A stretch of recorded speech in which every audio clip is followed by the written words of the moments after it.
No one notices. Good evening. I am the magnificent Marquis Mephisto, the most enigmatic man in Age of Sigmar. I am joined tonight by 12-year wine and spirits professional, SJ Arcade from Chat Gang. How are you doing, SJ? Spooky. Spectacular. And tonight, for Decant Cast, we will be sampling wine from across your United States. That's right. All right, I can't keep that up all night. How's it going, Chat Gang? How's it going, everybody? Oh, looks like I'm a little bit loud, but all right. So, yeah, Blouse game strong. Yeah. So this, the Marquis garb here will double for a basketball uniform should I need it.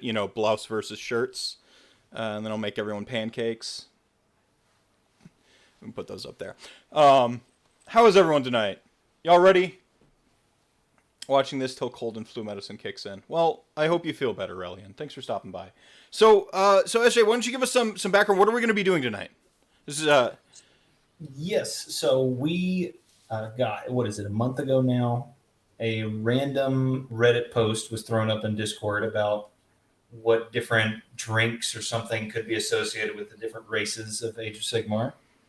And me being a complete wine dork was like, oh, I could probably give you a wine style and varietal for each race, and cut to today. And now we have them lined up here to drink. Right on. And of course, I've got a sort of, I've got a selection of my own. Mostly a lot of the stuff that you told me to get, there were about 2 bottles I couldn't find, so I had to improvise. But yes, this I didn't expect everybody to get label on. It was more varietal and then some suggestions of things I've drank in the past that I enjoyed. So as long as you are sticking to somewhat close to the varietal, you should get the same experience. Right on. And you did actually go through a lot of the trouble of getting some tasting mats for everybody. So we've got these. Did you actually make a PowerPoint, or was that just No PowerPoint today, unfortunately. Slightly a hey whoa meme at that. Right. All right. So he did, of course, make these tasting mats. If you check my Twitter real quick, Twitter or Discord, I don't know if it's pinned to Discord. Twitter's going to be your easiest way to find it. If you want a tasting mat, just kind of what is the purpose of a tasting mat? Like if you actually go to a professional wine tasting, sometimes they'll lay out like a flight. Sometimes they have something like a sheet of paper. Some of them have little laminated mats. Like what is the purpose of a tasting mat? So the purpose of that is when you're sitting at a flight, there's going to be 6 red wines sitting in front of you, and you have no idea, like if they're not going to stay in sequential order and they want you to jump around, then you need to know what you're tasting. And you'll notice the lines underneath. That's where you put your notes. So you put the notes on color, put the notes on the nose, you put the notes on the taste as you go. So when you're done, you remember what you drank. Thank you, Princess Wigglebum. I took this from the Marquis wardrobe. I don't normally wear anything this extravagant myself, but like I said, if I ever need to play basketball, I've got team suits or team blouses ready to go. Got to have your notes. That's right. So I guess I want to take this a little bit from like the sort of amateur side, or if tonight is somebody's first night picking up a bottle of wine and joining us. What kind of how do we get like the amateurs on board? And obviously, as this show goes on, we're actually going to be comparing the wines to the armies and so on and so forth. But just the bare bones, what do I need to know tasting wine? Like, how do I do this? This looks so intimidating to me. I walk into a store, there's like 100 bottles of wine. Some of the labels are cool. Tonight, I went with the label trick because one of the wines I couldn't find, I wanted a cab. I was at a cab Merlot blend. I went with the Rule of Cool label. And we'll see how that turns out for me. That's actually my first wine this evening is going to be my improv wine. But yeah, so it's really super intimidating. Sometimes there's cool labels. Sometimes the prices are I don't know what to make of all this. How do I start getting behind wine? Yeah, there's nothing like going to that wine section, picking up a random bottle of wine, the Rule of Cool hits, and then you get Timmy trapped with something terrible or something that you're just not familiar with. Nice. And much like Age of Sigmar, you pick up an army, you don't know how to play it, so of course it does poorly for you. With wine, it's an acquired taste. No one just wakes up and likes Zinfandel. You have to work your way up. And this is almost like a beginner to advanced red night if you're following anything about the wines we're tasting tonight. You have your good old spaghetti reds at the beginning that gets us into our more complex, rewarding Saldo and the Prisoner at the end of this list. So you'll be able to taste some basic red wines that bang for your buck, perfect. And then as you go on, some more complex tastes. But no one likes wine out of the gate. No one likes, everyone talks about you can't tell the difference between $100 and $10 bottle of wine. Of course you can't if the $100 bottle of wine is the first bottle of wine you ever drink. Of course not. So start low, get suggestions. Don't be afraid to pick stuff up. Anything under $10 from America at this point is probably pretty good. Yeah. You're probably pretty safe. Stay away from those $2 chucks and you'll probably do mostly okay. Disagree firmly. I just had some $3 chuck on Wednesday or whatever. That was fantastic. It used to be $2. Now it's inflated to $3. Yes, they fired that guy because they weren't making money anymore. So they made it $3 chuck. Oh man, but no, I had a $3 chuck cabaret. It was a full cabbie experience. Like not like a high end. It wasn't complex, but like on the nose. I'm like, boom, I'm drinking cab. But just personal anecdote, $3 chuck is the wine that basically got me into wine. I don't think that everybody is. I think most people, if you drink like $3 chuck, you could really have a bad time depending on where you're at in your journey. But in college, it was Carlo Rossi jugs. My roommate and I would go in on a jug of Carlo Rossi because it was bang for your buck, right? Like we'd both get paid on Thursday. We'd throw in a 5 each or something like that. Hand it to our the guy across the hall who was 21. He'd go and get the orders for all the miners and I'm not gonna give any names. He'd go and get all the orders basically for all the miners in the dorm and go pick you up. So my roommate and I would split a jug. It's the only way to describe it. It's a gallon. The Carlo 3-liter jug, and you were getting, I'm assuming, the Burgundy or the Burgundy usually. Yeah. Yes. So you are familiar with what Burgundy actually is? No. Pretend I don't. Okay. So not to get too nerdy here, but Burgundy isn't a wine type. It's in France, a region of Burgundy. The red is always Pinot Noir. Let's say always is 95%. And then white Burgundy, 95% is Chardonnay. In America, Carlo Rossi was like, Pinot Noir doesn't really grow here. So he just made the American Burgundy, which is Zinfandel. You were drinking Zin. That explains why, as I developed a taste for wine, Zins are still my favorite to this day. Like I'm looking forward to this. I'm looking forward to this Prisoner at the end here. Yes. But the Zins are going to be really where you're going to love both Saldo and Prisoner because Saldo is going to be 95% Zin with some accoutrements for color and flavor, and then Prisoner is going to be a Zin-based red blend. Yeah. So Jugs of Carlo Rossi. Fast forward a little bit, and Haywo's dad actually got me a gift for Christmas. He got me some I think it was still $2 chuck around then. He got me some $2 chuck was what Haywo's dad got me for Christmas, and some other like socks and some random stuff. Hey, Rocco, your boy, a shout out to Slap the Bag with some of that Sunset Blush. Let me hear you. And then so one night around Christmas, Lulu and I were hanging around and we ran out of stuff to drink, and it was just us and the $3 chuck. We drank it, had a good night, and we're like, that wasn't so bad. Let's go to a real wine place. So we lived at that time. We lived off Brady Street. Not everyone's going to be notable. If you go to Milwaukee, there are two main drinking streets. There's Brady Street, which is the hipster street, and then there's Water Street, which is like the sort of touristy drinking street. So we went down to Brady Street, the hipster sort of drinking area, walked into one of the wine places, and we had this fantastic sort of wine like person there. I don't know, like sommeliers, if you drink wine as a hobby, what is there a term for if you're selling wine? Like just a wine professional, sales representative. It's a sommelier is a certification. Right. You have to get it. Right. You can't just call yourself a sommelier. Okay. Right on. Right on. Thanks for clarifying. Yeah. So I am not one. you are a sommelier. You're certified. No, I am not you're, a sommelier. But you are a 12. Like you are a wine professional. Like yes, have you worked? I've been selling wine for over a third of my life. Right on. And so wine monger. I like Frank there bailing me out. Monger. Yeah. So we spoke with the wine monger, and the wine monger like eyed us up. 20-something-year-olds say, "Hey, we just drank some wine. You know, it was good. We don't want to go here. What do we do?" They hooked us up with like 12 bottles. I think one of them was a Gewürztraminer for Molly because she likes sweeter wines, and then I had a Cabaret for me, and we around the $10 mark, $12 mark, and went home and picked up some like some you go to Whole Foods, they have their little like wine their little cheese like refuse area. Like it's like when they're chopping up the cheese blocks to sell you like the assorted wedges, they always get these chunks, and they'll sell you those chunks for like dirt cheap. Yeah, the cheese scraps. So we grabbed some cheese scraps, made a night of it, and I have been hooked on wine ever since. Like I've been, I used to be a wino, and now I'm a connoisseur. Exactly. Yeah.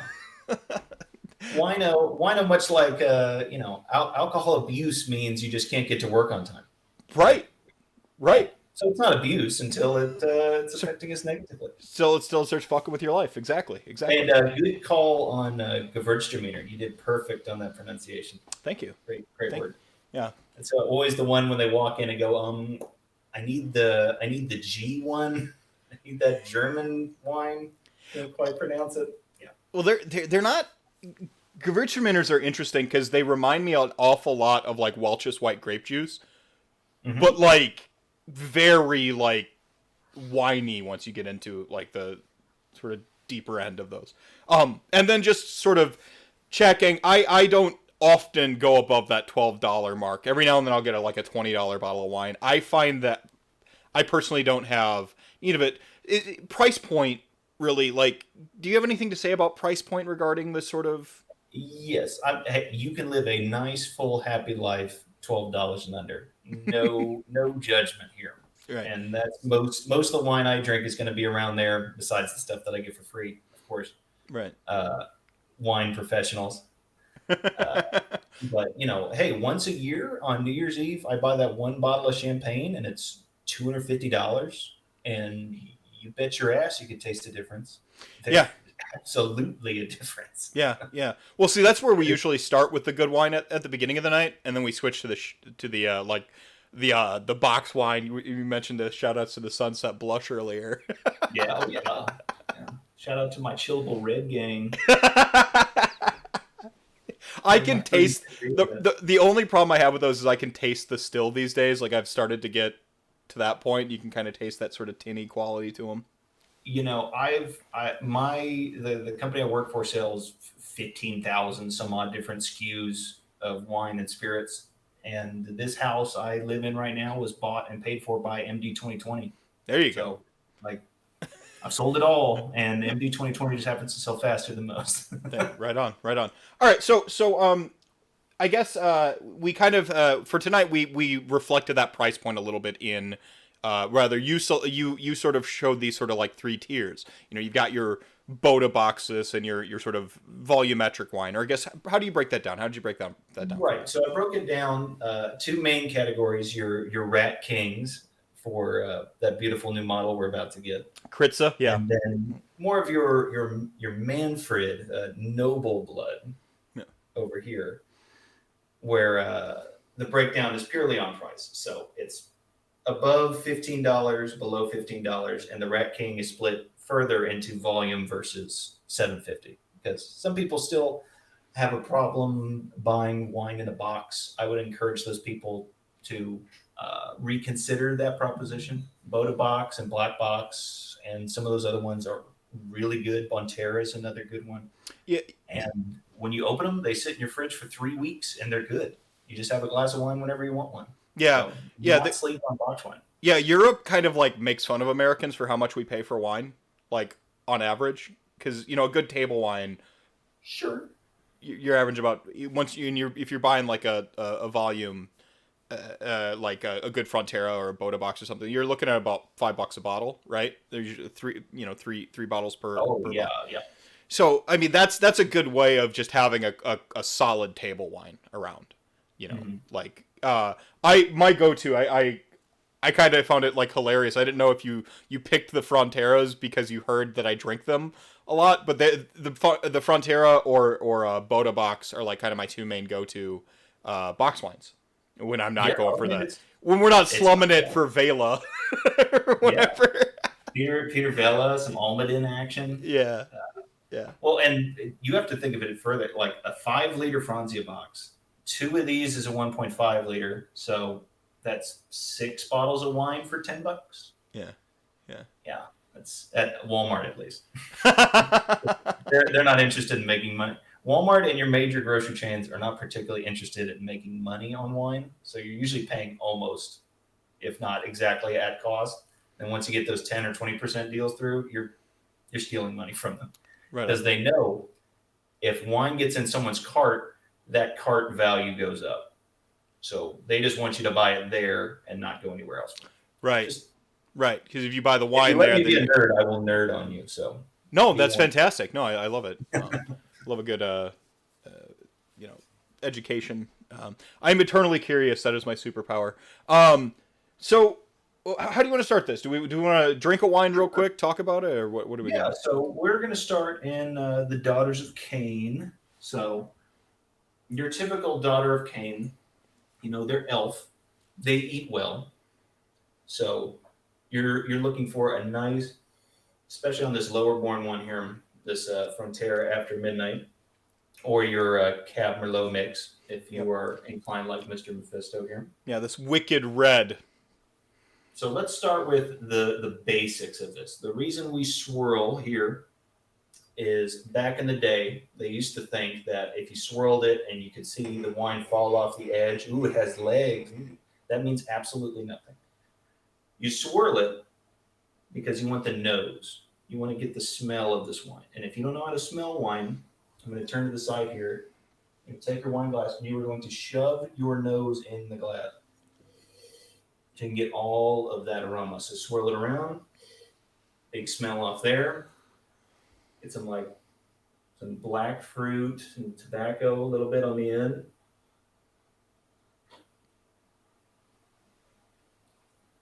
A nice small sip to get your mouth, the pH ready. You get the pucker off this first one. That will go away as we go through here. That's your mouth adjusting to the pH level of the wine. These are reds. They're higher in acid, so you're going to pinch a little bit on the beginning. So right off the bat, you're already throwing some terms at us. It's a tobacco, Right. And this is where everybody gets into trouble here. Because the way you learn what things taste like and smell like is literally sitting in a room with that stuff and the wine. So they've sat me in rooms with white wines, and then here's candied peach and here's fresh peach. Taste the difference. Smell the difference. Here's tobacco. Smell this, smell that. And then taste the wines that are with those flavors. And that's how you kind of build that catalog. Wine is a learning process. And as you smell the stuff, taste the stuff, you don't need to know that it smells like tobacco. All right. I'm gonna throw this out. Like spaghetti red. It smells like a spaghetti red. Right on. So I'm going to throw this out here, and you can disagree or elaborate as necessary. Cool. They've done some studies with like basically sommeliers get very good at like identifying this because, like you said, it's a learned skill like anything else. You sit there, you practice this, but there's no real correlation between a particular scent and a particular quality of wine. No. And it's all in the eye of the beholder. You smell stuff, I smell stuff. They try to go for specific things, and you'll be amazed if you open up if you open this wine up on Google and you read someone's description and then you tasted it as you're ready to go, oh yeah, now I smell that. Right. Oh, now I taste that. And right. How much of that is this, and how much of that is your brain turning it into that? Right. When there's a science to this sort of confirmation bias. This is the difference between if I hand you something, I go, smell this. I go, what does this smell like? As opposed to, does this smell like bananas? If I say, does this Exactly. smell like bananas? You're going to smell bananas. Is he trying to mic the wine? I don't think so. Testing. No, and the reason you swirl between is because smell particles are just sitting there, the little particles of wine you can smell, and as you breathe those out, you deplete the glass. So you need to refresh to get that smell to sit. Well, because, I mean, your sense of smell is essentially like a half a sense associated with your palate. That olfactory sense is connected to like your sense of taste. So by giving yourself that like experience of the sort of effervescence of the wine, you're also just sort of helping yourself enjoy what the wine tastes like. So breakdown here. This is like a $4.99, $5.99 bottle of wine. This Frontera. It's easy. It says what it is on the label. Red wine. It doesn't get much more red wine than this. Yeah, I went with the Wicked Red. A little bit heavier on the cab, a little bit drier than I expected, to be honest. So. And what was your price point today? That one was $7.99. Oh, big spender. Yeah, well, I didn't go to the place I normally go to. I went to the place with the bigger selection, hoping to find some of the stuff, and they betrayed me because the wine I always get, which tends to be a Frontera, sometimes a Pothic, things around there, and they did not have the Frontera. I was disappointed, so I had to go out on a limb. That's so Frontera. And now, the reason I picked Shiraz to go with Daughters of Khaine is because Shiraz is just Syrah they grow in Australia. That's just what they call it. Wasn't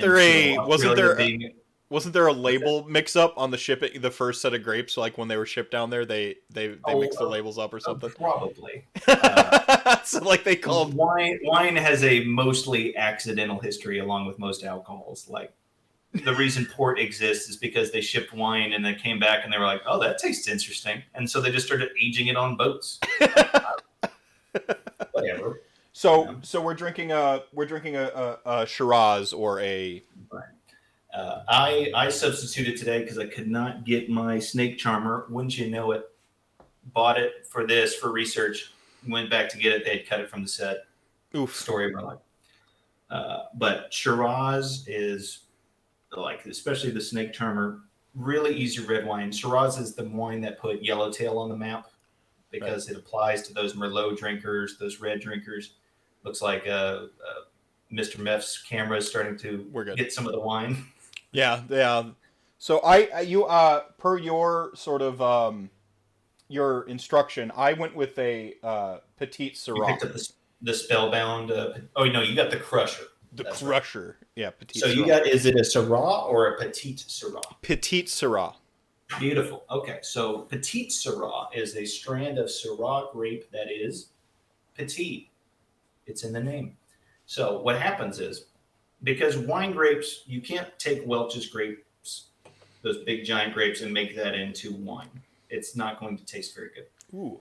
The wine you get is these little tiny, tight clusters of grapes, and that's because the less water that's in the grapes means you get more sugar, you get more skin contact, you get more all of the goodies and beautiful things that turn into wine with less water, and that's how you get stuff like this. Petit Syrah is particularly small wine grape, which is, if you're using your tasting map and you put your glass at an angle here, you put it over your piece of paper here, and that's how you get your color. So you notice this one is pretty dark. You can basically barely see some of those lines on your page through there. And that's because Petit Syrah, being smaller, is mostly skin. So more skin means more color. And that's why Petit Syrah is usually used at the end of a wine. Like it'll be Cabernet 90%, Petit Syrah 10% to give it a little more like a punch. Color, yeah. So what the hell do people mean when they talk about tannins? Tannins is skin. And so the more skin contact you get, to physically feel tannins, you take a wine like this, Second part, after you've done your first to set your mouth, your second one, chew it like a steak. So you take it. That's where the swishing and stuff comes in, yeah. Yeah, chew it around your mouth. You get a whole lot different flavors when you go through that second one. And now take your tongue and rub it across the top of your mouth. And you feel that roll almost. Mm-hmm. That's the tannins. That's the dryness that's pushing across. So the more of that feeling, that means more tannins. You feel on your teeth, like my teeth are dry after this one. You feel it rip your teeth. I see. I like this one. The Crusher gets a thumbs up from the marquee. Yeah, and I went. You also Crusher's a good AOS name. Spellbound, another good one here, with the moon sequences. Not for my gits. We will reveal all the races selections later in the show. Right on. A special shout out to the one I chose for gits. So just a real quick reset. You went with sort of like a red blend. Mm-hmm. The Frontera, just the sort of every person's red, and then you went with this sort of Shiraz on the back. The Frontera has Shiraz as one of its base reds. That's part of the reason I picked the Frontera specifically. So it's like a nice little kneel into Shiraz. If you want another one around that level, Yellowtail Shiraz is a very easy one. Because Shiraz is Australian, you're gonna have to look for it. If your wine section is big enough to have in Australia, you'll probably find it there, or where all the other Yellowtails are hanging out. Right on. Because if it's not in Australia, it's not Shiraz. It's Syrah. And usually Syrah is around, this Spellbound was $15.99. I know HEB in Texas hates selling wine for profit, so you'll probably find it at $17, $18. Yeah, the Crusher was $9.99 on sale. Mm-hmm. Taste the value. Yeah. Yeah, so that one, nice jamming, lots of tannins, dry. Really enjoyed that one. That would go great with a big old hamburger. I liked the Crusher. I'm a little bit different. This is Oh, real quick, if you're desperately following around at home, don't wash your wine glass out with water. What you want to do in this tasting environment, sorry for blasting the mic there, you take your next wine, which will be the Menage a Trois Midnight, as we move on to, we're moving on to Slaanesh. That will be the Gnarly Head Zinfandel. Huzzah. Take a little splash of it in the glass, and then wash your glass with the next wine. That'll set you up for the next wine and ensure you don't water it out. Because wine glasses don't really, that viscosity even of water will sit on the glass longer than you think it does. all right. So we're on to the Gnarly Head Zinfandel. This is an Old Vine Zin. Are there ever new Vine Zins? I've only ever seen Old Vine Zins. There's Old Vine and Zins. That's it. Okay. So old vines. I mean, some of these ones.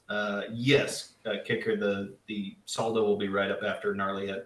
The Gnarly Head will be the Rat King selection for the evening. So this one I've had before. I was ready. So Old Vine, like especially Gnarly Head. I mean, what do you know about how you grow grapes for wine? You punish the hell out of them.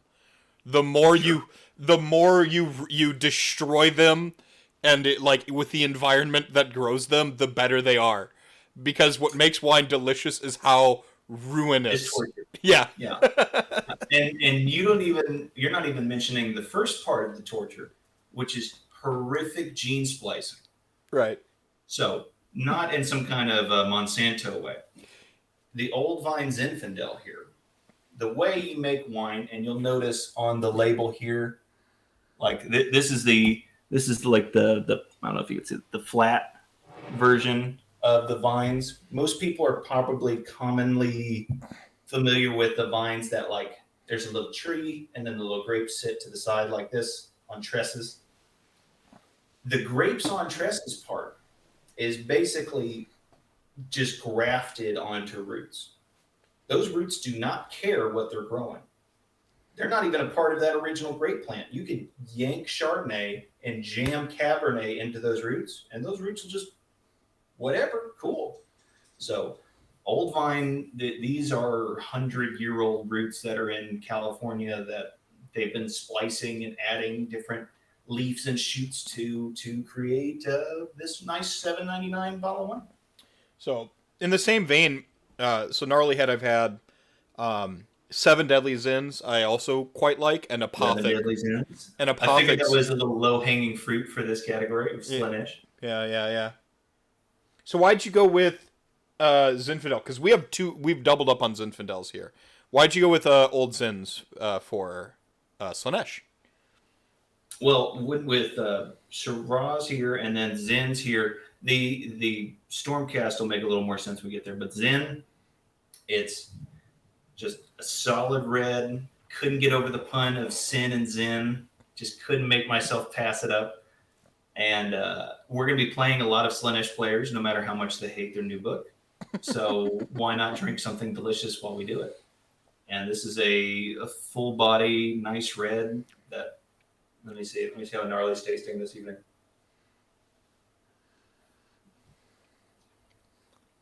Ooh, yeah. So much drier than that last one. Really like that. Sin and Zin is brilliant. Yeah.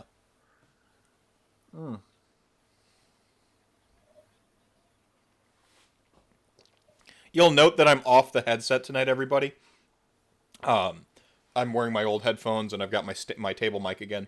I don't want you hearing me like quote unquote chewing the wine all night. So not an ASMR stream. And this is yeah. I love this.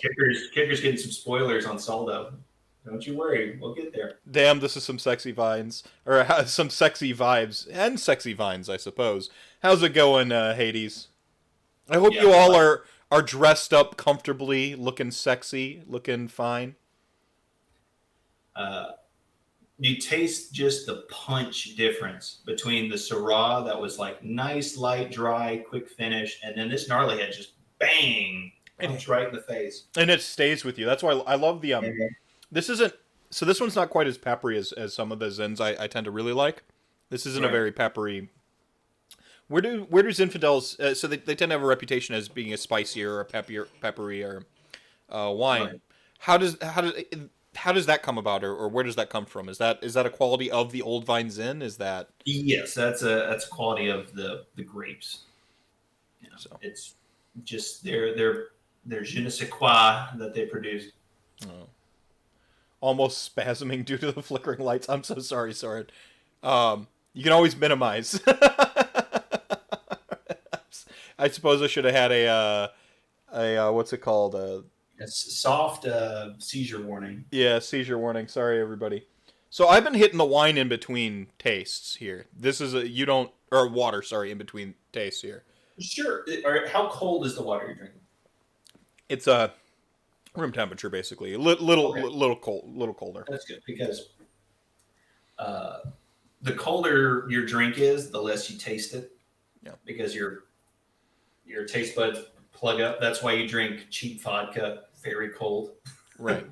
to hopefully survive your way through it. But with reds, really the only prep you need on reds outside of opening them a little bit beforehand is maybe like if you're at home, you're about to have dinner, 10 minutes before dinner's ready, put it in the fridge, and by the time you put it on the table, take it out, and you're ready to go. So it's like slightly below room temperature, but not a big deal. Don't go crazy.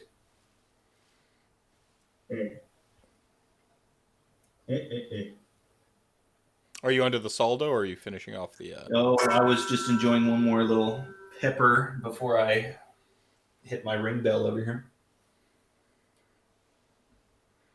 Because now I'm jealous of Kicker, and I want to join him on the Saldo train. So Saldo is a wine that was part of the Prisoner Wine Company that used to be owned by a winemaker and certified madman, Orrin Swift, who still makes wine. If you see his name on labels, know that he put a lot of heart, soul, and crazy into producing it. He sold his half of Saldo and the Prisoner a couple years ago to Constellation Brands, and they have been keeping up with. Luckily, they were able to buy the places he was making the juice at. Because sometimes they buy the wine, but they don't buy where the juice is from. So it's just kind of like a label with new juice in it that they don't tell you about. I like that you're calling it the juice. The juice. G-Dad dropping 1,000 RDP to remind everyone that chat gang ain't nothing to mess with. Chat gang is something to drink with. So, Saldo. You'll notice the nose difference almost immediately. It's a very... so I'm losing some of the almost... what I call like off odors or the other odor, and I'm just getting pure wine scent now, as opposed to. No, I know exactly what you're talking about. So give yourself a good old adjustment. Yeah.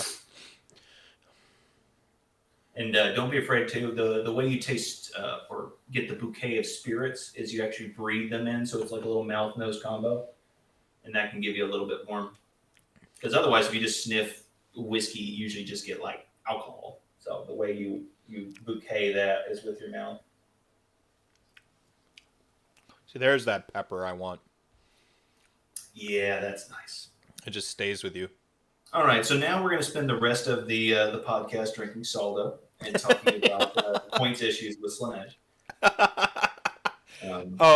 I've seen some positive feedback coming in from people who have settled in a little bit more with the book, and I think while we're drinking Slaanesh's wine, I've noticed. I think the great problem is like people don't want to go full finesse. They want finesse tricks, but not exclusively a finesse play.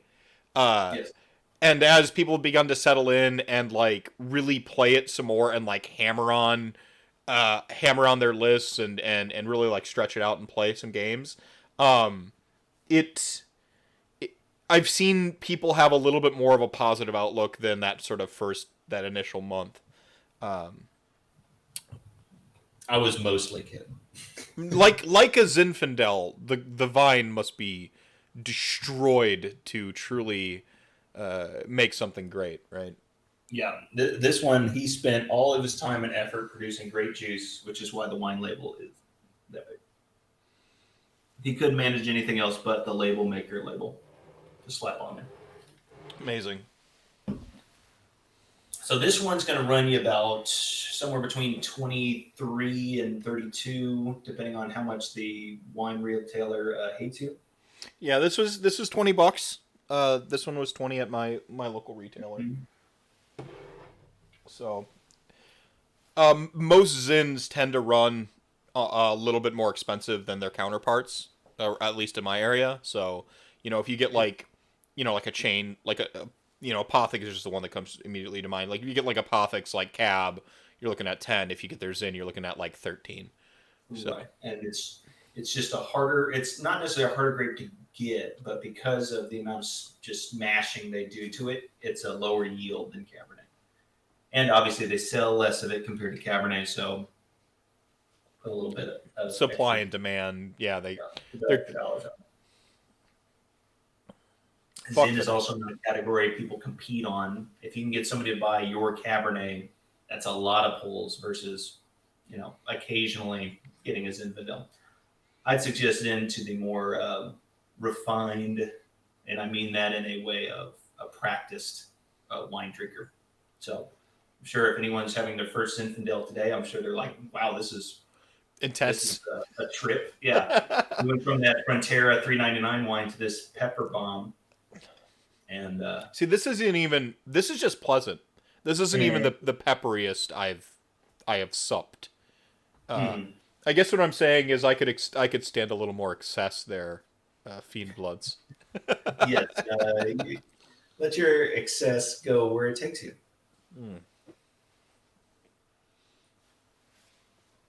Yeah, but this is one of those wines you sniff, you drink, you look at, sniff, drink, look at, and enjoy as you ride across your palanquin. Battle. See ya. Oh, that's right. I'm supposed to drink other ones. Okay. Next. Now, we're on to those dastardly Stormcast Eternals. So I went with big American red blends for Stormcast because they're just a big, they not only just big, but the key word is accessibility. Stormcast is the thing GW wants to hook new players on. They're everybody's starter army. They're everybody's, a first piece of the lore they read is probably a Stormcast story. Most people's first red wine, especially nowadays, is red blends, and especially nowadays, probably Menage a Trois or Apothic. Those being the two gigantic dogs in that market, and they trade first place back every year, back and forth. The Midnight is going to give you a little bit more of those red notes. It's a Cabernet-based red blend, and the Midnight part is that finish. So this has some Petit Syrah on the back, probably some purple power, which is a industry insider term for a purple that they add to these drinks. Of course, not any kind of weird chemical thing. This is something they derive from, say, Petit Syrah grapes that they jam into this. It's almost got a floral nose to it. Mm-hmm. Yeah, so going right off of that Saldo to this, you can taste, you smell so much more fruit and so much more bouquet. Fuck finesse, all fists, no tricks. See, look, I'm a complicated man. I enjoy a range of armies. I like that Age of Sigmar tonight is the tangent. Right. like the tangent, the rabbit holes this evening are actually Age of Sigmar talk. We've arrived. We've done it, chat gang. We've arrived to where the actual show is about not Age of Sigmar, and Age of Sigmar is the interruption to the actual show. Yeah, talking about Age of Sigmar is the meme now. Oh man. So yeah, this one, you bring this to any dinner with a red wine.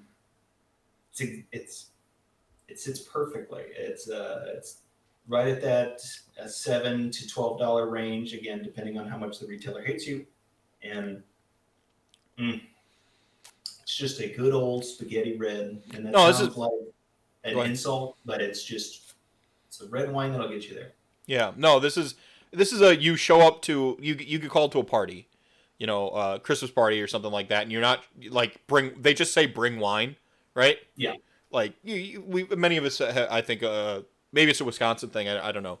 A lot of our things is like if you show up, like it's not necessarily bring your own beer, but it is like, oh, if you're gonna show up, bring a bottle of wine or something, like contribute to the, this is that bottle of wine you bring, or as like just a thinking of you type gift, this is right there, it's hard to, it might not be somebody's favorite because, it's not particularly sweet. It's, it's not hammering my palate and with the tannins. It's not particularly dry either. No.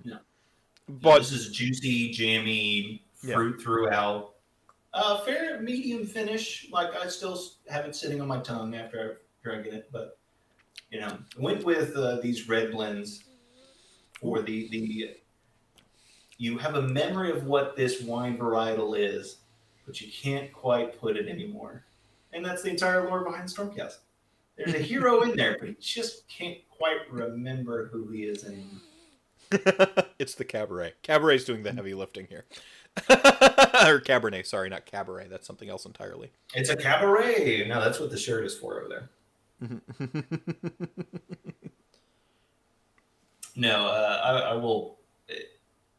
It only pains me to hear wine said wrong when it's from people in my profession say it wrong. No one teaches people how to say random French things, so I'm not that snob of like, oh, I can't believe he said Cabernet. No, I still can't say. I'm usually pretty good with now I'm overthinking it. I'm usually pretty good with Cabernet. It's Sauvignon Blanc. I can't Sauvignon. I can never. I feel like I never say it right. Sauvignon Blanc, just like it's Cabernet Sauvignon, and then it's Sauvignon Blanc. Sauvignon Blanc. And the Pinots are fine. Yeah, Pinot Noir, Pinot Grigio. Pinot Noir, Pinot Grigio, Gewürztraminer. You nailed that. We have a Weimaraner as well, which is also a German. I had like 2 years. Yeah. I had 2 years of German in middle school, so. And then if you go to the French wine section and you see a bunch of random names and you're like, oh my God, there's 1,000 different kinds of wines. Those are just the places. Usually, right. So France tends to name them based on the region it's from, not necessarily like just the grape, right? So like Alsatian wine, which is lauded, right? That's that region between Germany and France that was just like. Talk about the grapes being punished, right? Like this was punished in two world wars. Yeah, this is the part of France that's like, oh, this is a French wine, but nothing but Germans live there, right? So they grew Riesling, of course, right? But once you get closer to France, most people associate Riesling with sweet or like light sweet. Once you get closer to France, it almost becomes like a Pinot Grigio, due to that just the difference in geography. All right, now. I am not drinking this out of that fucking peasant glass. You getting the fancy wine out for the prisoner? Ooh, look at that sexy sumbitch. I busted out the crystal for this one. All my I don't know what it is. So this is kind of my like go-to generic wine glass. Mm-hmm. These are the big guns. Yes. And so, another great learning point right here. Why are different wine glasses shaped in different ways? So, you have a perfect red wine glass there because you want to be able to get those big swirls that gives you the big nose. You don't care about the surface area touching the wine because more surface equals the faster it'll warm up to room temperature. Right. And the other reason we have stems on our wine is because we don't want the heat from our hands heating the wine. Yeah. No Dracula casual. I'm sorry, I can't help it. It's just. What is a man? A miserable pile of secrets. But enough talk. Have at you. Yeah, but don't throw the prisoner because the prisoner's good. So this one, the prisoner again, Orange Swift, Prisoner Wine Company. It's now Constellation and a California appellate, but don't let that chase you off, fellow wine snobs. Still big Zen based, and just this is where some of you might run into like, what's the difference between this Menage at $10 and this one at somewhere between 30 and 50. And that's the complexity. What is complexity? It's a learned skill. It's the party in my mouth right now. And what's that? It's the party in my mouth right now. It's all the flavors being held prisoner by my taste buds. Mm-hmm. Yeah, especially right after that Menage a Trois. A lot of big jam right off the front. Some like nice vanilla around the center. Yeah, could drink that all night. And I plan to. Wow. Mm-mm. So Kickard, you got some prisoner over there, I see. Or are you still jamming on the Saldo? I'm going to switch back to the Saldo after this just because Molly will kill me if I drink all the prisoner without her. But yeah, the smoothness on this guy. The finish is very fast, but man, it's smooth. Speaking of, I gotta run a glass to Molly, so I'll be right back. This is where the technical term for this in the biz is vamping. So when I walk away from the camera and the guest has to fill time or fill dead air, it's called vamping. I find that oddly appropriate tonight. Yes, this will be the riff side. So I'm going to talk about how we get alcohol in wine until you get back. So, chat game. Most of these reds are probably sitting at somewhere between 10 or 12. It looks like 12 and 16. And you're going to find more alcohol in reds because it goes with the drier style a little bit better. So the science behind wine is you throw your grapes in, you crush, you let it sit on the skins, get all that beautiful red wine color, flavor, tannins. Oh yeah, it's better than the Saldo. I agree, but I drink the Saldo more often because it's half the price. Anyways, the crush happens. You get all the juice. You skim out all the sticks and leaves and skin. You just have the juice left. That's when you add the yeast.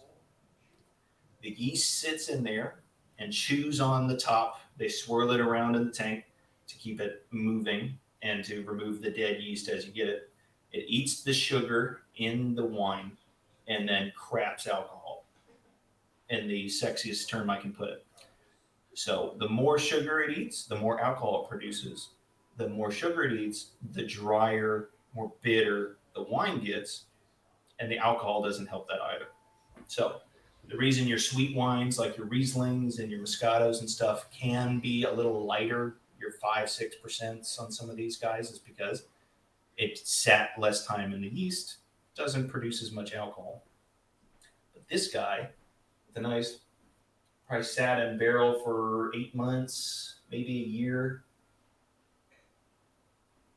That's also another thing here. Most wines you drink in grocery stores, and by most I mean 99%, you do not age. They're going to last about 3 years in your pantry, and then you need to throw them away. They've already been pre-aged before you got them. This prisoner was put in barrel in 2019, so it's been alive for 2 years already, and it will. If you sat it on your shelf, it would probably last 2 more years maximum. You'll know which wines you can age because you specifically bought them for the purpose. Don't age the stuff you buy at a grocery store.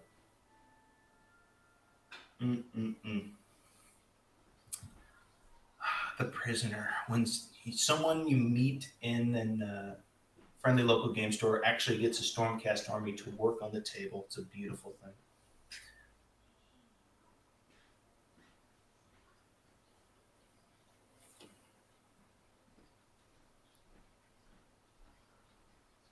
Let's see. We still got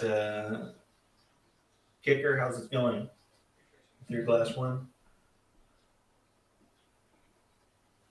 On to glass 2 of the prisoner.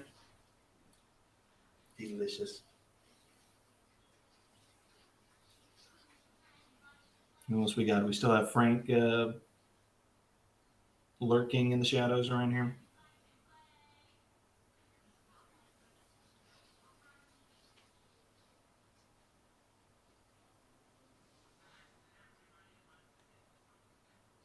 Class 3 of the prisoner. Jeez. You got the wine bong out for that?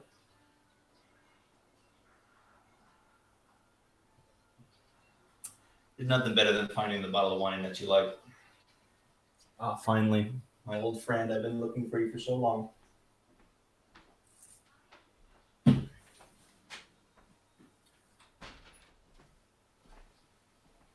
Oh, perfect. It'll go great with that.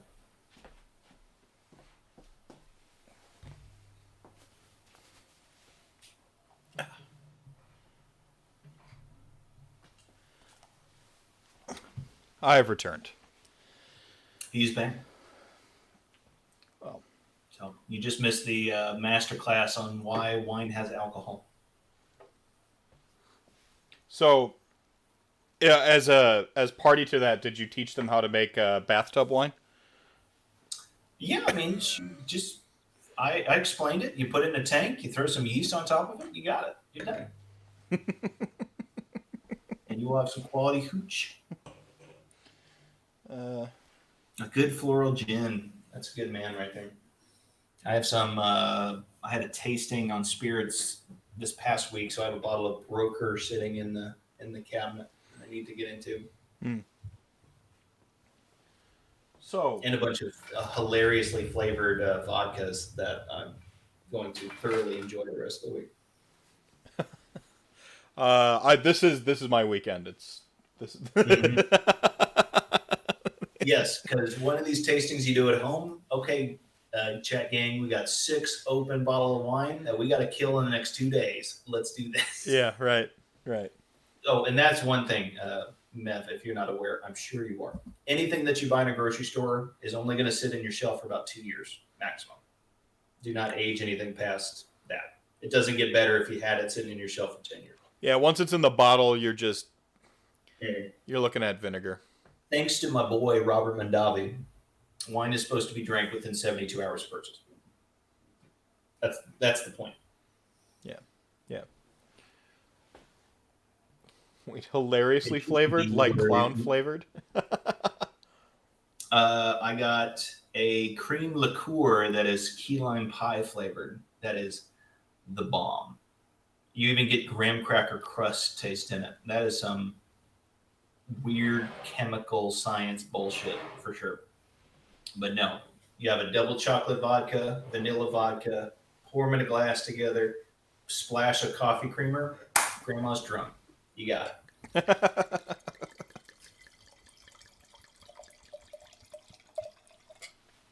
So what about decanting? Usually.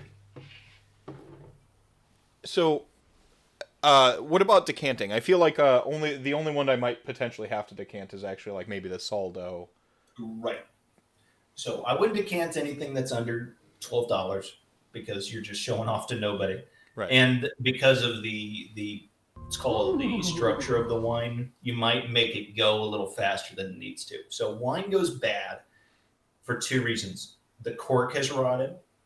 Chat gang, if you open a bottle of wine and it smells like cardboard, do not drink it. It's not any good. That means it's dead. That means it's corked. Happens about 1 in 100 bottles of wine. It's fairly common. And anything that has the screw top, that will never happen to. So buy screw top wines. Yeah, only because of the cork. we've gotten better with our bottling and essentially venting technologies now. Yeah. The only reason people don't use corks is because they're nerds. Literally the only reason. Because you lose more wine using corks than you do with stealth enclosure. Anyways, the reason you decant is the reason that we opened these wines before we started.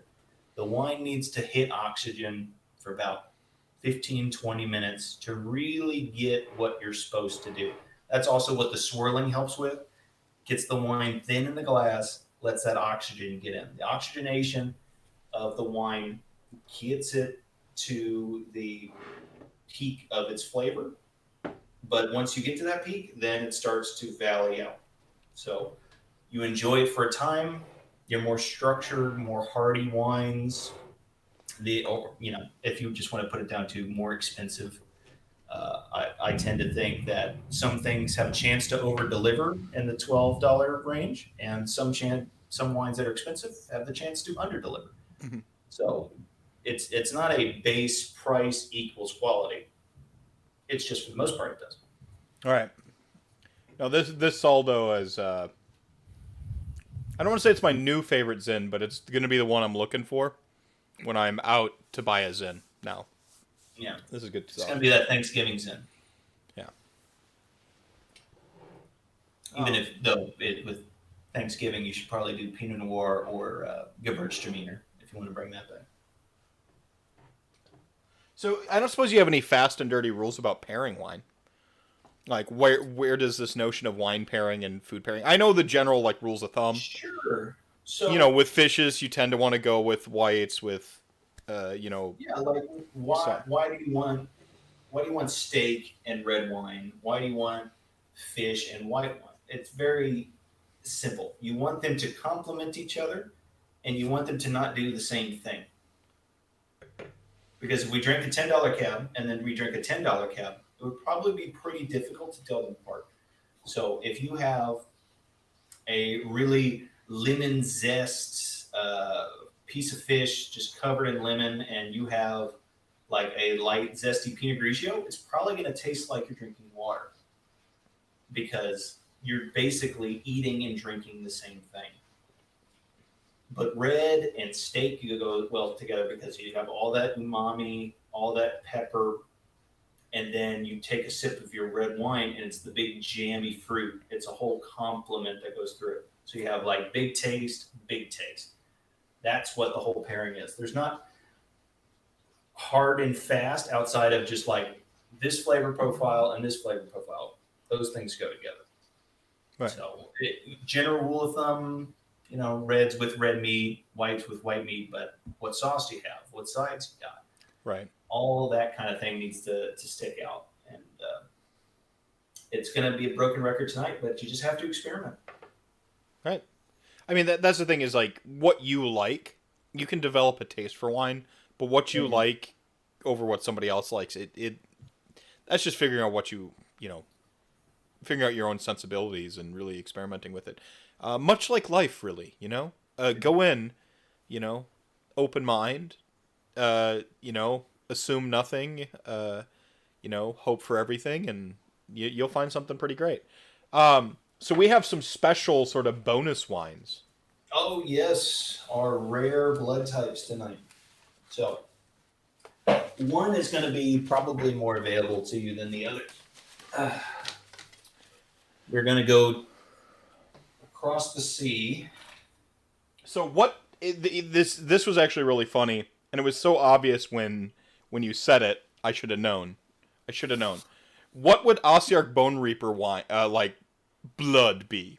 Right, they're bones. What? They're bones. So what you do is you take a hard white thing and you grind it into a wine, and they call it sake. So this is a Junmai Naguri. So Junmai means they can't step outside the basic ingredients of sake. Correct. And then Nigori means it's cloudy. Right. Naguri, it's somewhere between some kind of translation of unfiltered, which is not really true. But it's also like the rice isn't polished as much, so you're going to get more particulates of the rice.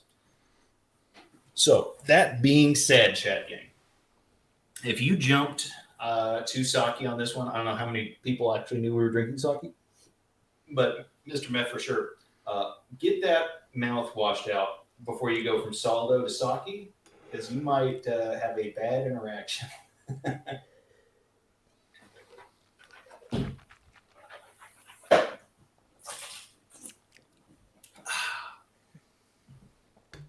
So with a cloudy sake, do we want to shaken not stirred? Like what's the etiquette on?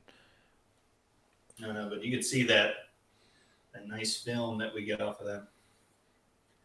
No, and sake, it's its own animal. This one, it's even more like you go from starter wines to whatnot. Sake, you kind of have to just jump in because no one's going to explain it to you, and sometimes you're not going to find the same sake twice when you go to the store. Yeah, so. No, it's I like my first couple experiences with sake were pretty bad. Like I got the really like it is a different taste. From wine, from if you've never had sake before, like they go so like one of the things, like the cool things about sort of like a traditional Japanese culture is basically excellence in whatever you do. So like whatever, if you want to be the best like crayon artist, then like nail it, right? Like, and it's a stereotype, and it's not nice to do this with cultures. So keep that in mind. But at some point, just the they had rice to make alcohol out of, and I hate rice beer. I don't like it, and so that my first experience with rice wine or sake was like I didn't know what I was looking for. They say it's dry or it's sweet. It should be served hot or cold. Like wine felt overwhelming, and I was already like a wine fan, and then there's like a fourth dimension when you get to like sake. Yeah, it's nice that everyone calls it sake instead of rice wine, because one, rice wine sounds gross, and two, because it gives it its own category of like it's just like I'm great at wine, and I'm not really great at jumping into bourbons and whiskeys. Like that's still a category that I'm just not in. I can help you with So $10 bourbons. just like sake, it's its own little category. So yeah, I get a lot of like banana off the nose on this, at least on mine. Well, you said banana, so of course I get banana now. Damn it. Don't think about bananas.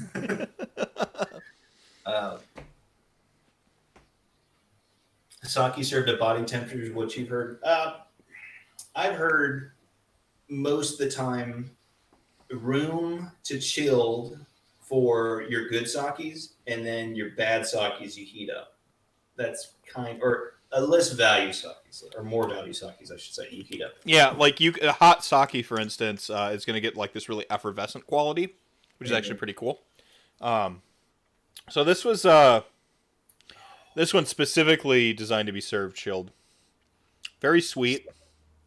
It's got that effervescent thing going on that sake often has. Floral. Unlike so like I usually drink like a pure junmai is like my go-to sake. Because so like a bourbon, to be a bourbon you have to follow specific criteria. Right. To be junmai you have to follow pretty specific criteria. Yeah, it's nice, polished down to half, right? And then you have to go through all kind of... Yeah, like the ingredients you can use and how much the grain must be polished. And so you tend to get a pretty good consistency.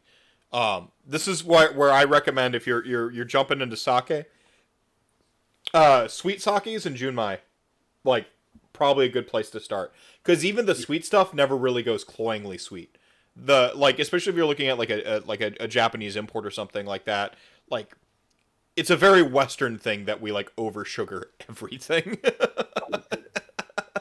Oh, and just in case anyone's worried, no wines here, and for the most part, all wine served in America without nutritional facts listed on the back of the wine do not have added sugar. So whatever they get out of the grapes. So you'll note I've had my sake sitting here on ice to chill. For this. I have also. It's just under the table here. So sake also pro tip: start drinking sake after you're already a little drunk. It's even better. Yeah. So I busted out Molly's sake set. I didn't actually pour from the sake bottle, but I did. Now, you probably weren't able to find our other rare blood type for the evening. I was not.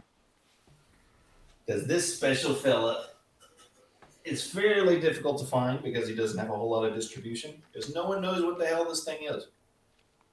So, I have pink horror blood here. Some of the rarest and hardest blood to get because obviously when you kill them, they pop into other shit. So, to start at a pink horror is very difficult. This is also sake. Is Zeki Jelly Sake. Oh my. So this is a can, as you can see. The canned sakes I've had have been fantastic, by the way. I haven't had a bad one. Shit out of it. The label suggests at least 20 shakes. In case you really wanted to count. I'm not going to. I know you have to shake it, otherwise it doesn't like to come out. Because this is basically a Jello sake shot in a can. So it starts out as a liquid. And it has a nice little jelly. The only way to really get this is to taste it, because you'll actually get like jelly forms as you drink it. Mm. It's nice and sweet after this ghost sake or OBR sake. So pink effervescent jelly. You get the bubbles as you drink the jelly. It's a great time.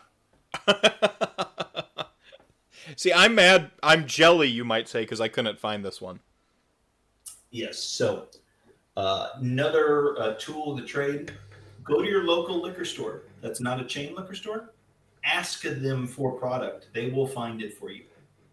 Tell them, here's my phone number. Call me when you can get Ozeki jelly sake shots.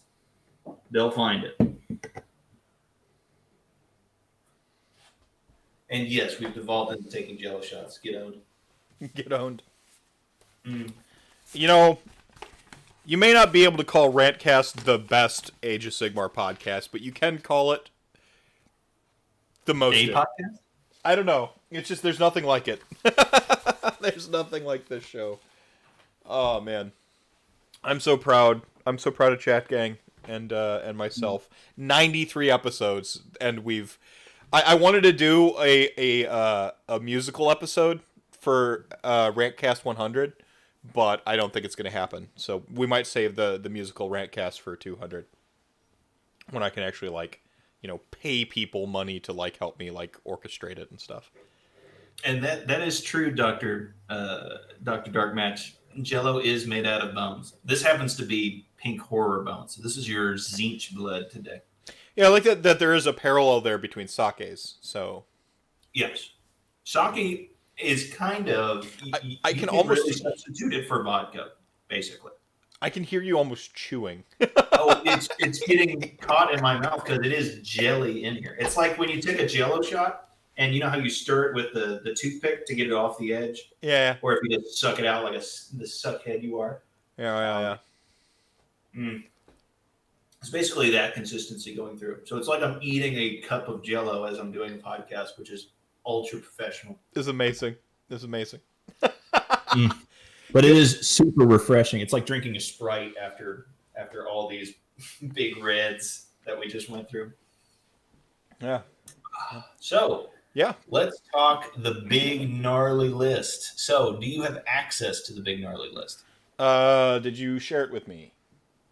Let me share it with you. So everyone who's been patiently waiting and watching me and Mr. Meph get drunk on stream. Oh, I'm not even there yet. You kidding me? Oh no. It takes 2 bottles for blast off time for me. I'm not.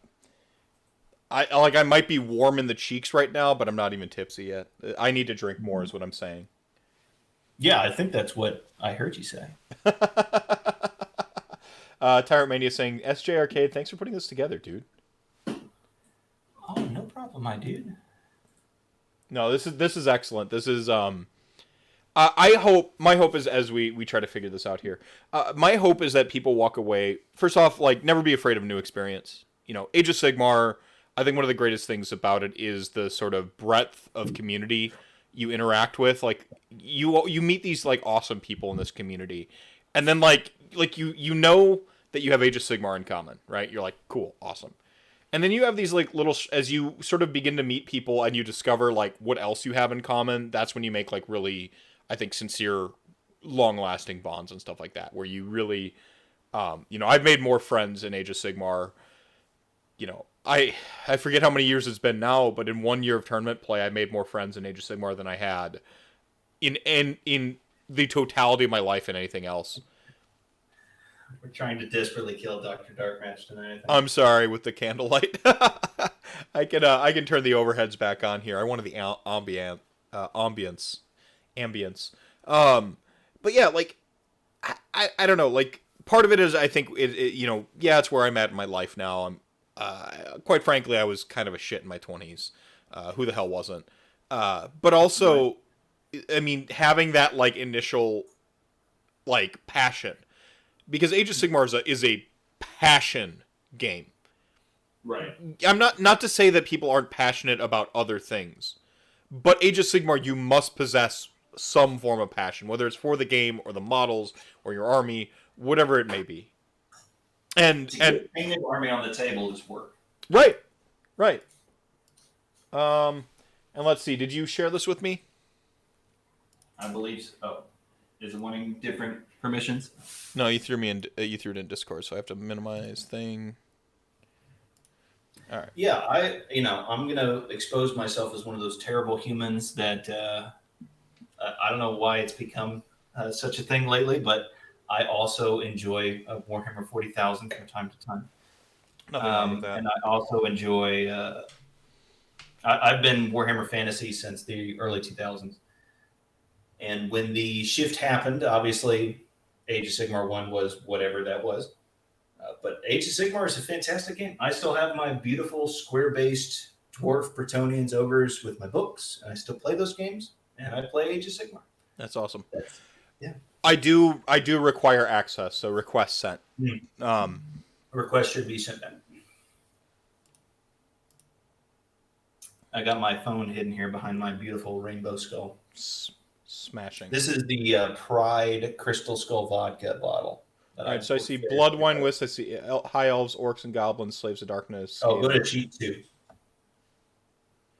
What the what? I don't know why that thing has 2 sheets, but there's a sheet 1 and a sheet 2. Got it. Boom. All right, here we are. And then I'll get this thrown up on the screen. So theoretically. Yes. So this is the varietal is on the left next to the names of the different races. And then I threw some suggestions out there if you really just can't trust yourself to go find wine in the store. Here are some suggestions for you. All right. We'll zoom in a bit. All right. So we up at the top we got order. And I see you've highlighted in green the ones we've done. Yes. So here's the master list.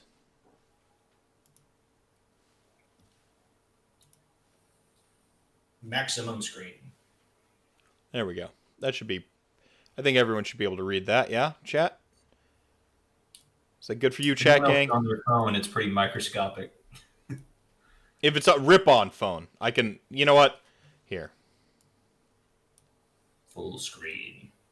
All right, I'm going to disappear. We're going to disappear for a moment. We'll be back. Make it so.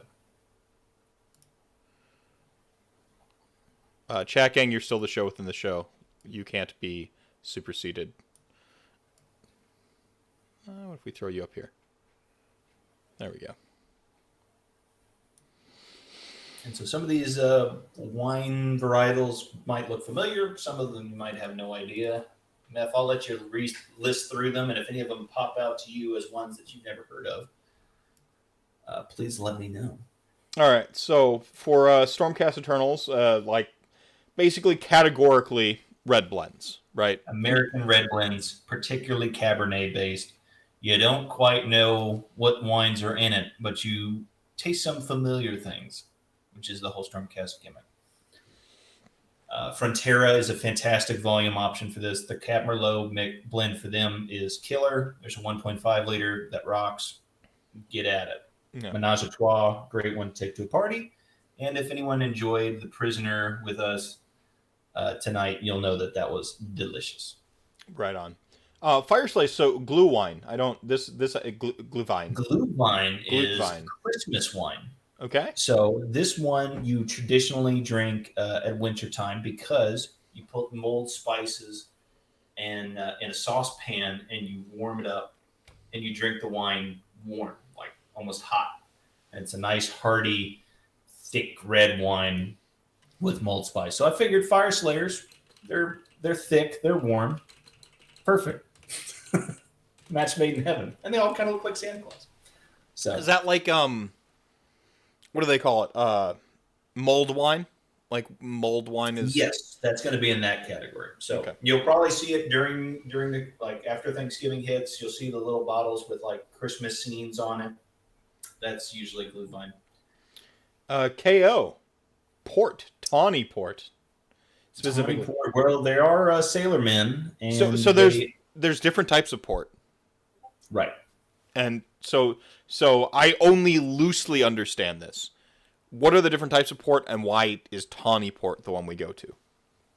Well, tawny port, I like it because you can throw it in some particularly good mixed drinks that I like.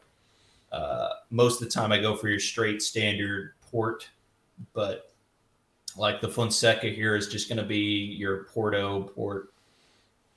You know, port is its own gimmick, much like sake or bourbon, where, you know, if you went and tried a glass of port right now, it would probably be a little shocking compared to these because of the big jammy sweetness. that you they're get. hard hitting. I often see them as like aperitifs or desserts. Like you drink the port after the meal, Right. or you know This is like your dessert because of the like it is a whole different consistency almost Yeah. versus wine, and they're usually hitting at like 20 to 25%. So you need to like sip that thing. Tyrant Mania. The wife just gave you a look for mixing port. We're at the all sorts part of the evening. I see. Yeah, port. So Fonseca, they sell both a volume and a 750, and this. Yeah, and port is so interesting because you'll go to if you go to a nice steakhouse and they give you the dessert menu at the end, and it has the list of where you see the brandies and your ports. Here, sir. Here's your brandy port list. You'll see things like 150-year-old brandy at $100 a glass, and then you'll see, or like you'll see a 40-year-old brandy at that, and then you'll see a 150-year-old port at like $15. Like, why is that exactly? So you'll be shocked to know there's a lot of kayfabe and trickery in labeling, much like in bourbons and whiskeys, much like in everything with alcohol. As long as you have like a drop of 150-year-old port in the port, it's 150-year-old port.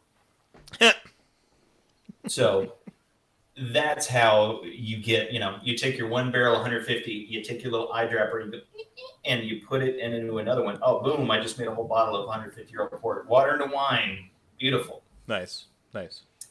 And that's how you get that, like, because you'll go to a store and you'll be like, wow, 40-year-old port? And it's like $15, $16. How did this 40-year-old wine get? It's because it's not all 40-year-old wine. But don't let that fool you. It's delicious to be sipped after a nice dinner. Experience something new. Go get you a port. Does it sound like a scam? It's a scam.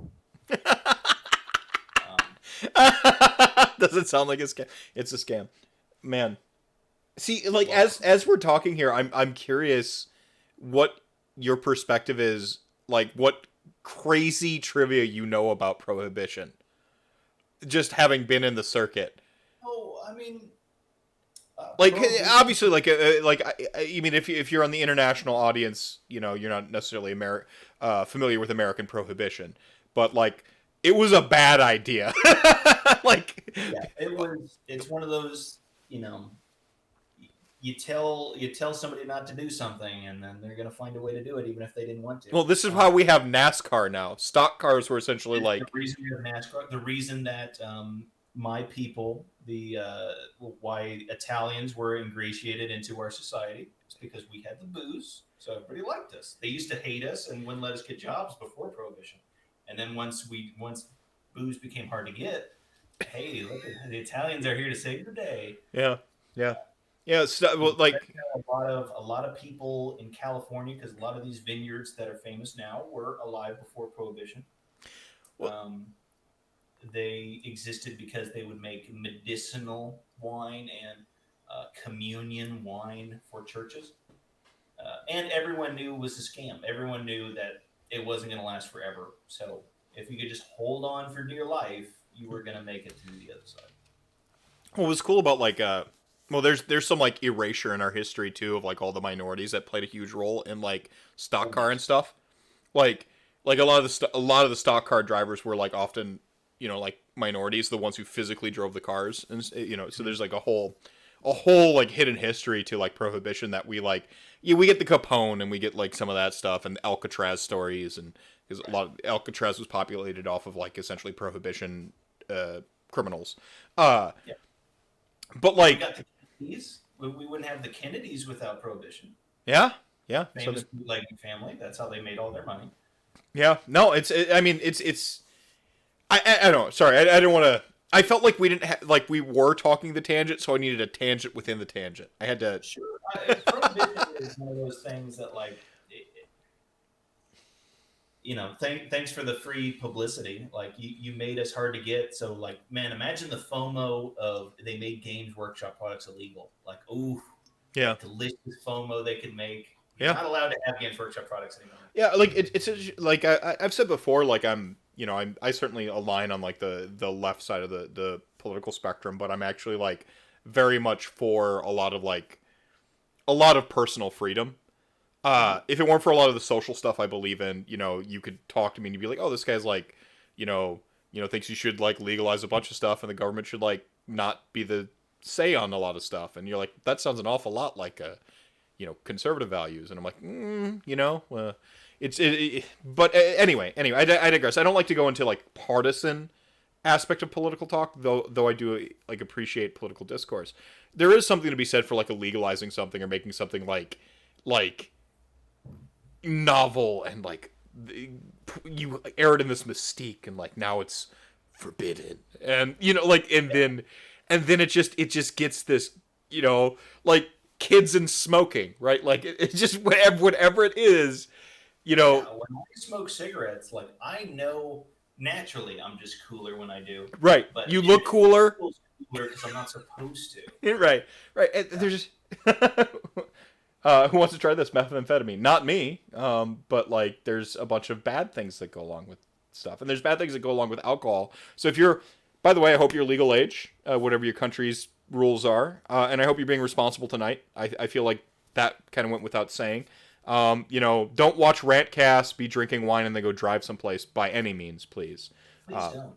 Enjoy responsibly. Yeah, I mean, this is we talked about at the beginning of the show. What's the difference between like a wino and and an appreciator of wine? It's it's whether it interferes with your life, and that's really most quote unquote destructive habits. When it starts to interfere with your life or other people's lives, that's when we need to look at it, right? Mm-hmm. I am of legal age and being very irresponsible. Well, Razor Tree, you've earned it. I can't stop you. All right, sorry about that small tangent. I'm trying to put tangents in here when the whole show is the tangents. All right, so Karajan overwrote Sylvaneth. Okay, so Cab Franc. Cabernet Franc. So this fella is usually in mixer, but by itself, really dark, really wood, like a woody, powerful little wine. Oh, and the reason all of these are red is because blood is red.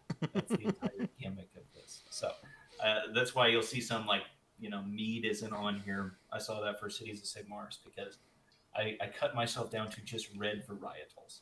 Right, so blood is red. The whole joke being we're celebrating Soulblight by, if you were to go through and drink the blood of your enemies, and here are your enemies on screen, what would their blood taste like?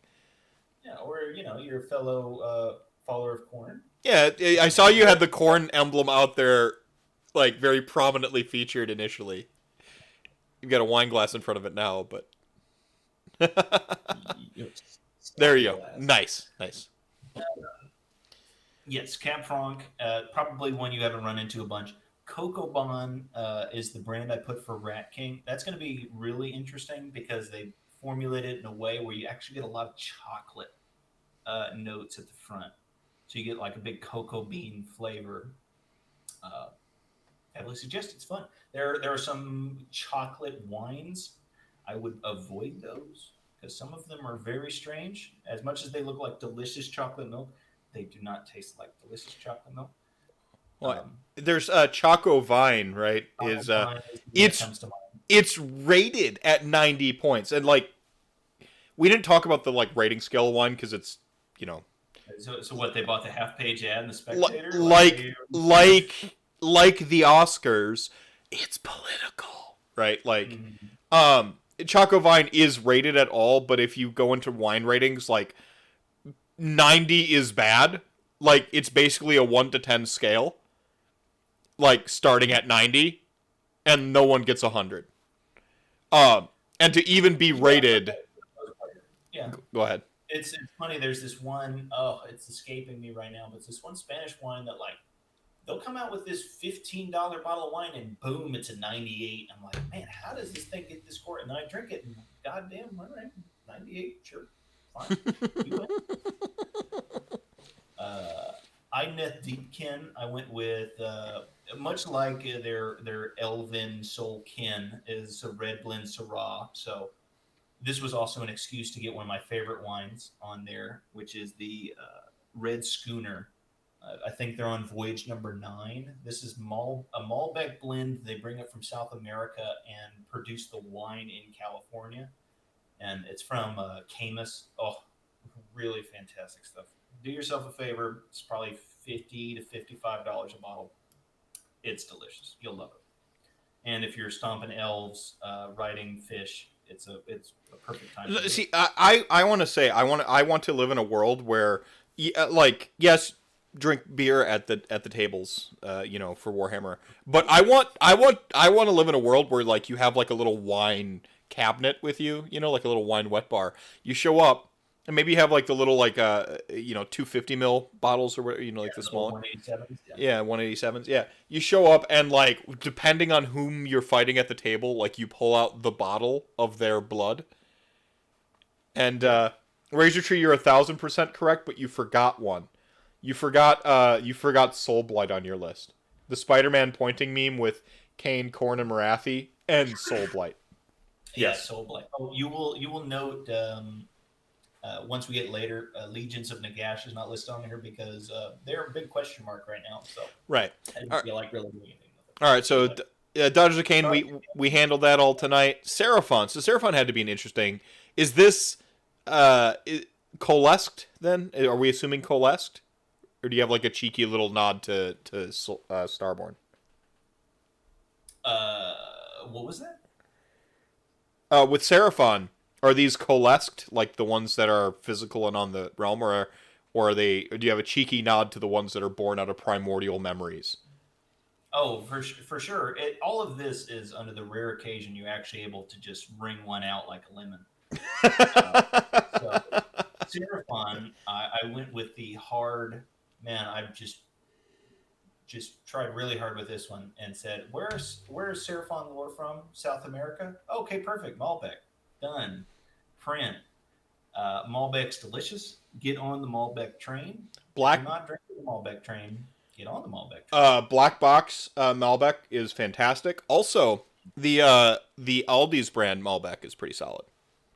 Aldi's brand. What did I put for the big dog on this one? Castellero del Diablo.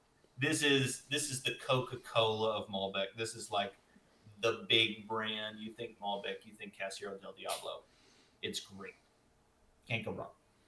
Cities of Sigmar, I went with Cabernet Sauvignon because this is just the good army that does everything, and this is the good wine that does everything. And this is like your basic red wine. Everybody knows Cabernet.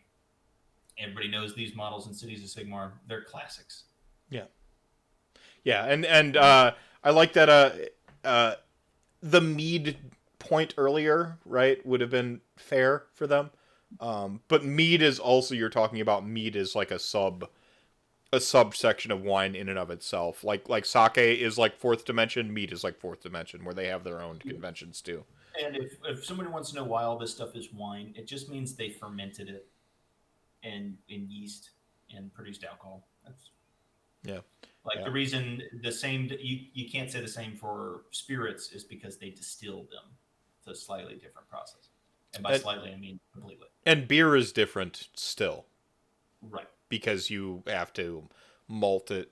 There's a whole process. I used to brew beer for a while, and I'm like, wine is easier but more expensive because you have to like Wisconsin sucks for growing wine, so you'd have to like import your vines or grapes, and then specific spots. And it's funny if you look at the although we do have good frost wines.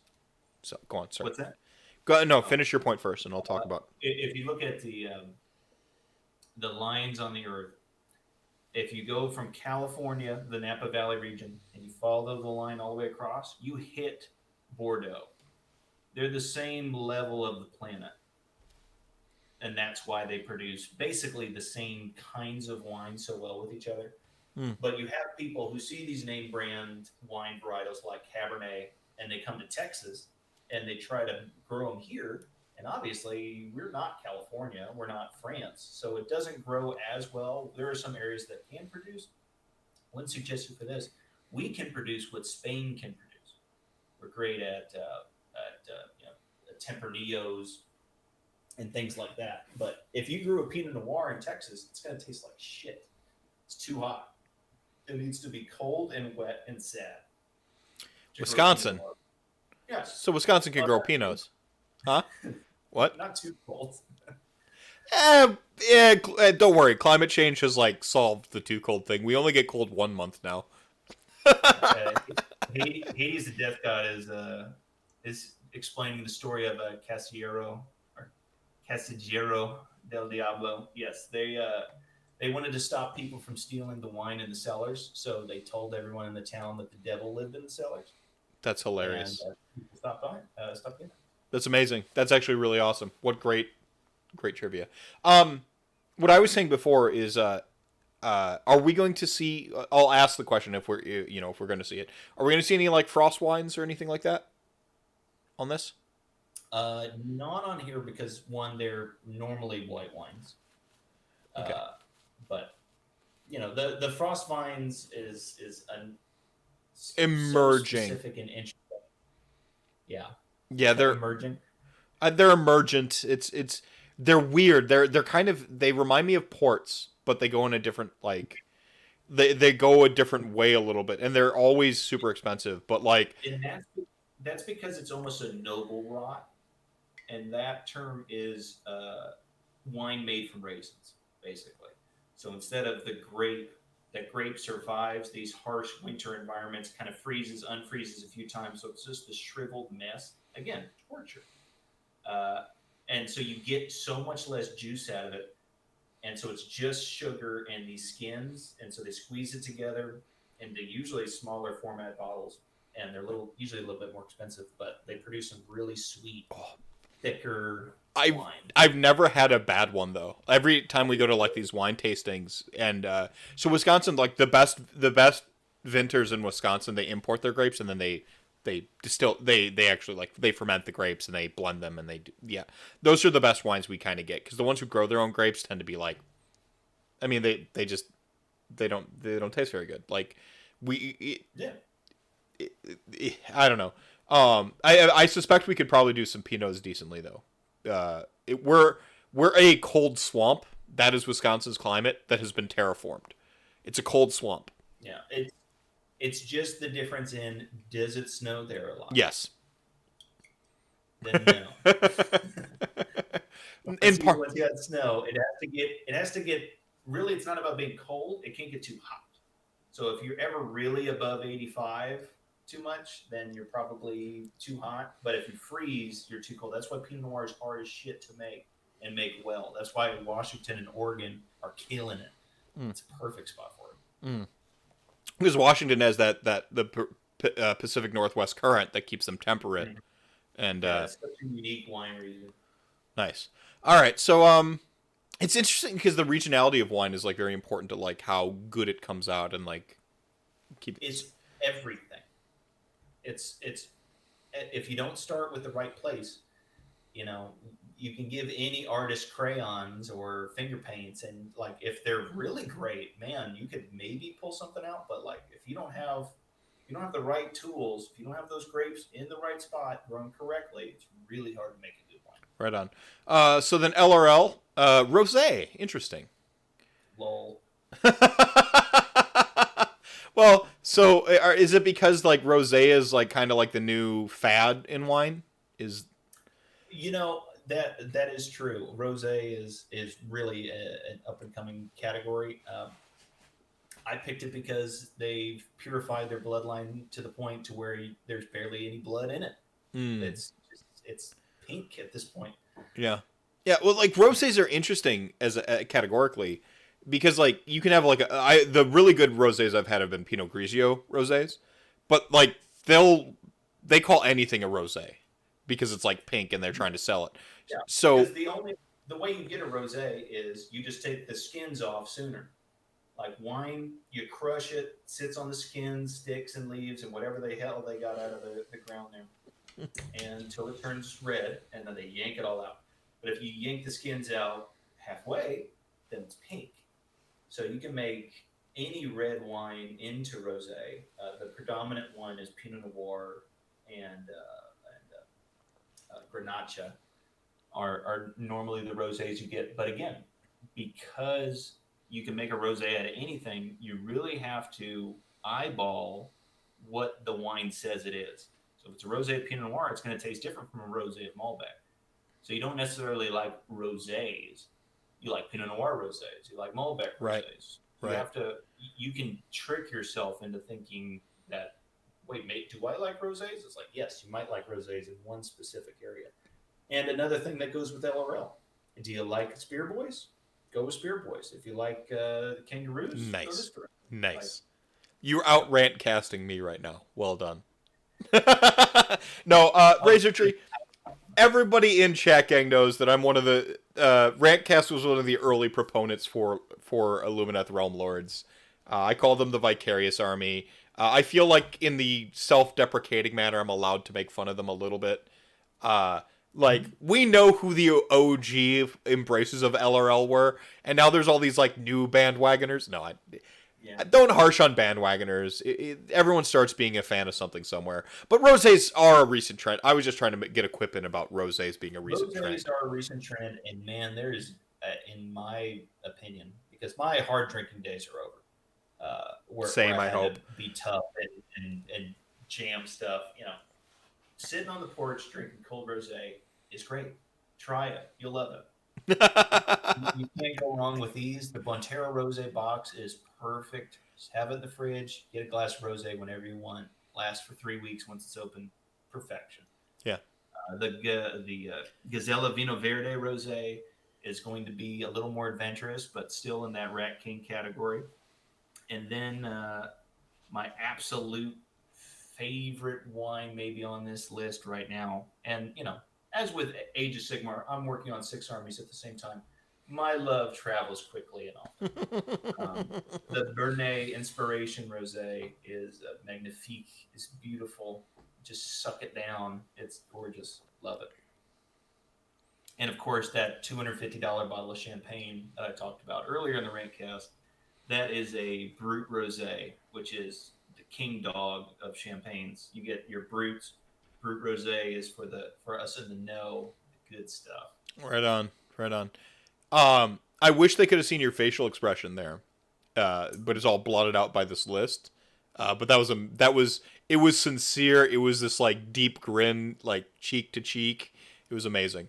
So then Swift Talk Agents, which is really funny that you included them. So there's got to be a great reason for this. Online, so hey, why not? Oh yeah, yes. What are my thoughts on orange wines? They exist. That are my thoughts on orange wines. From Tyrant Mania. Real quick, Kicker asked me, but how do I feel about Aaron Rodgers rumors? I feel that they are rumors, and whatever. If he leaves, he leaves.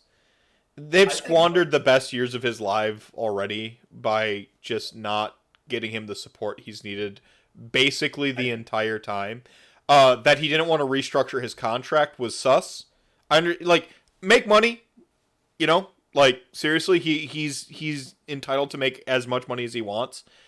And he should, and 100%, because football is sacrificing the body harder than just about any other physical sport we have left. It's like boxing even has better concussion protocols. Weird lifestyles are pro wrestlers. That's about it. Yeah. Right, exactly. 3 years is the average career span for a football player. Professional wrestlers is the only thing that's about shorter. So, and certainly worse. Yeah, and it's way harder to make money, and there's no player union for wrestlers, and Anyway, and the fact that one brand tried to have a monopoly for so long and kind of successfully didn't help anybody, but I will say with Aaron Rodgers, I feel like from what I see, Packers fans are almost happy that they're like, hey, you did good by us. Our team fucked you for 10 years now. Yep. Go do you, dude. We'll do whatever. As a fan, that's where I'm at. I'm like, Rogers, if you think the grass is greener elsewhere, brother, like, you owe Green Bay nothing. Like, he's won 2 MVPs. He has arguably the best measurable statistics a quarterback can have without the accolades, without the trophies, the hardware. And do you care about the stats or the hardware? And that's a debate you're allowed to have. If he wants more hardware and he thinks he can get it elsewhere, go on. Because I know that I felt we've always been a good draft away from another Super Bowl ring, or like a better defense away from a Super Bowl. Like, and it's just like the whole time as a Packer fan where you're just like, Rodgers deserved better this whole time.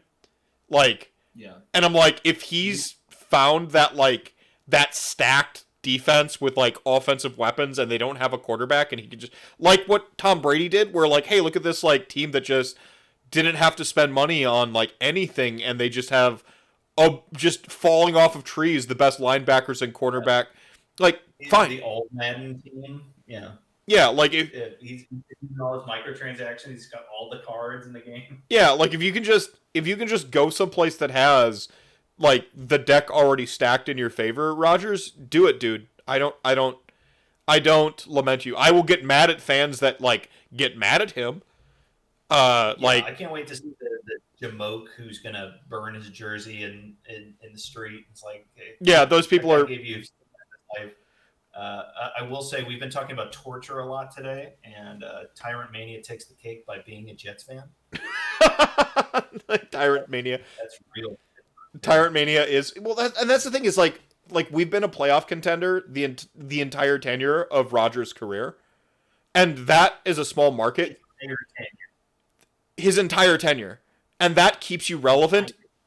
That keeps you relevant as a market, like.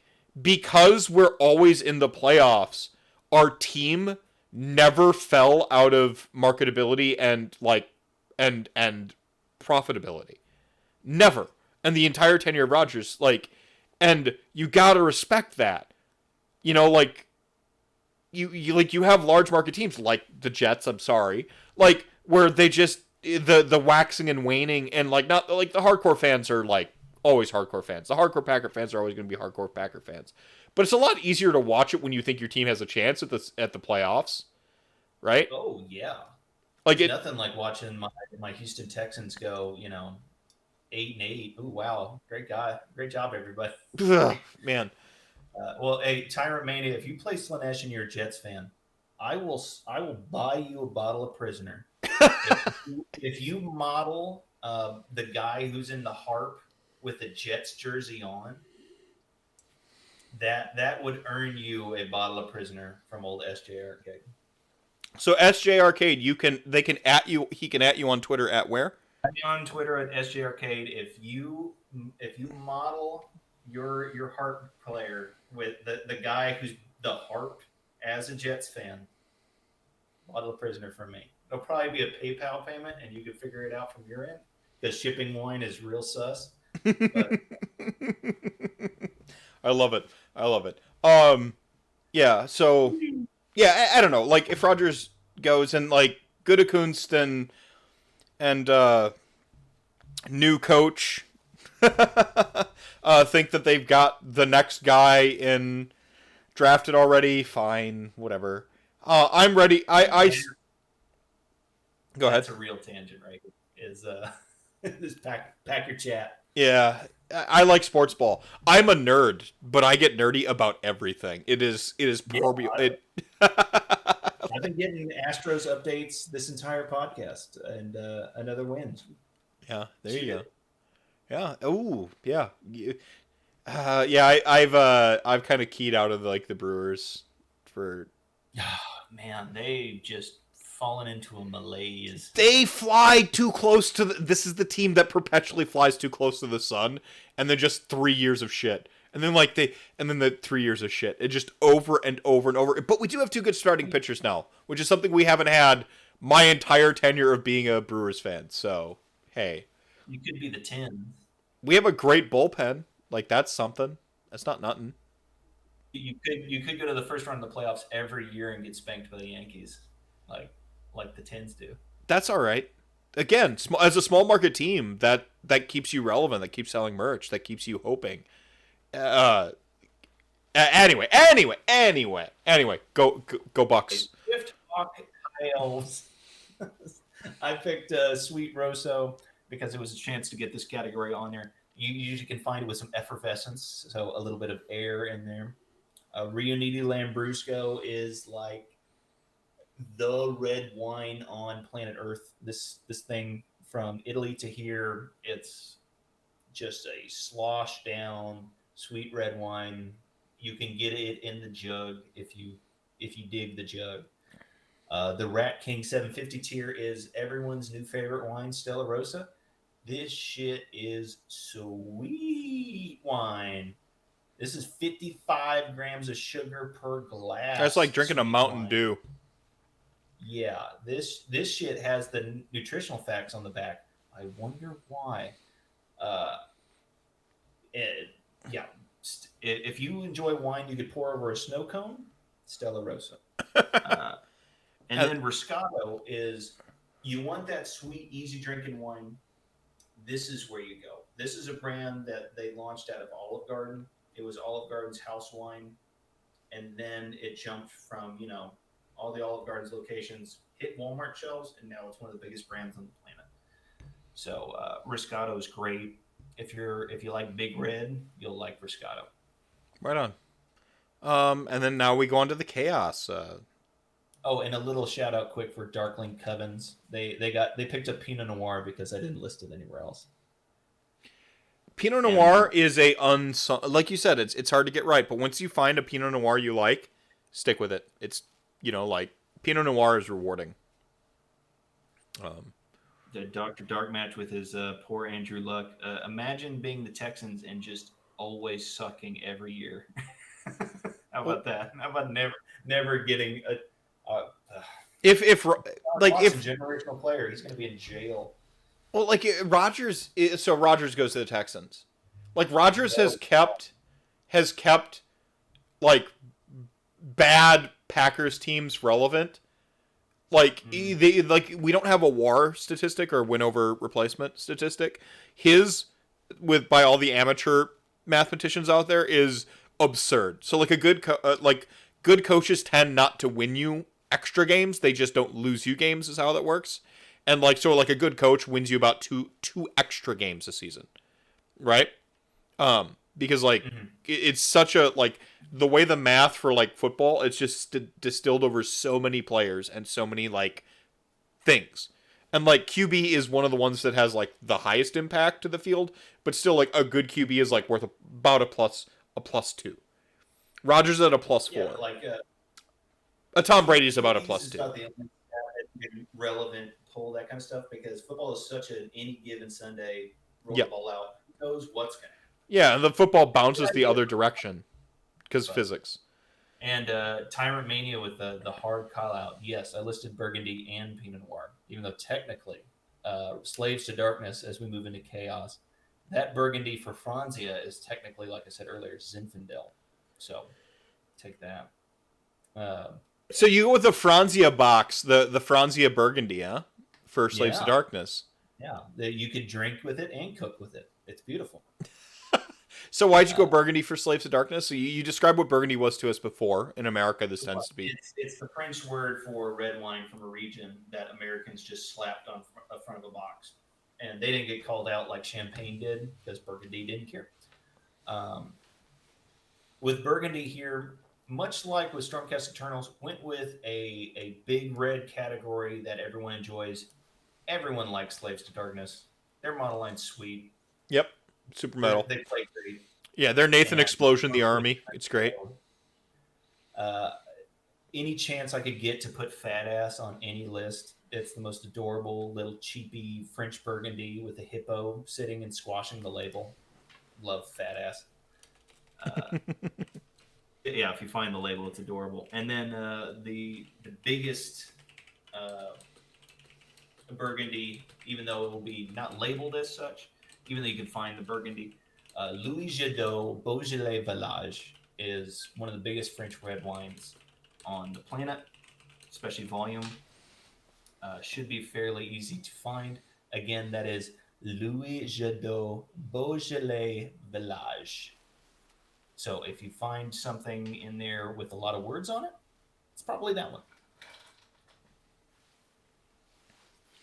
All right. Oh, don't tell me you have it sitting there.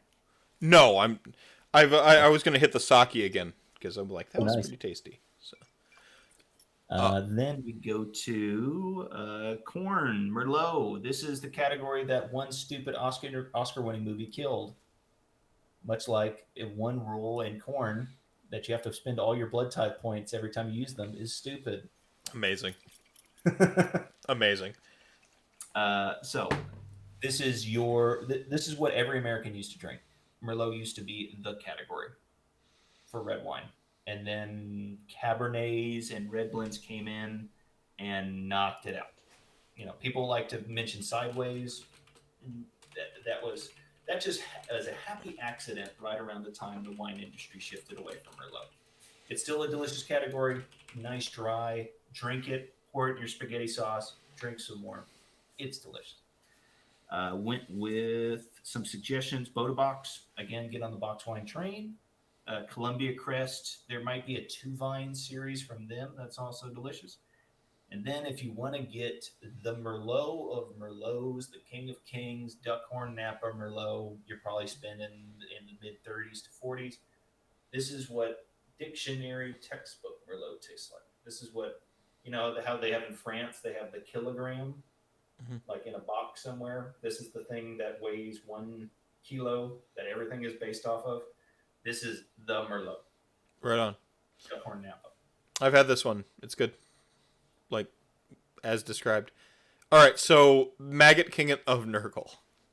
Maggot King of Nurgle. How do you sell me something palatable as a wine, but also be Nurgle-y? I went with French Armagnac. So this is technically cheating because this is a spirit, but I'm going to do a lot of cheating as this list goes on. Armagnac it's harsh with a light taste of like walnut and like just the lightest hint of gasoline as it goes through. And because I imagine if you're attempting to drink from a maggot, it's going to be in light sips and it's going to kick. So I went with French Armagnac, mainly to get people into a store to buy Armagnac, because I guarantee no one watching the stream has bought Armagnac. So I'm going to put that out there right now. Do you know what some of the first prison hooch was? Was it Armagnac? It was milk and gasoline. Oh, perfect. I have a fun story with the last Armagnac I owned was my dad got a series of Armagnacs from a friend. 1943, 1963, 1975, and 1986 were the different Armagnacs, and they were just in their own little bottles with just the year plastered on them. And so he gave me the 43, and I put it in my china cabinet with my wife's china she got from her grandmother. Her grandmother's china was bought in occupied Germany with her grandfather's cigarette rations.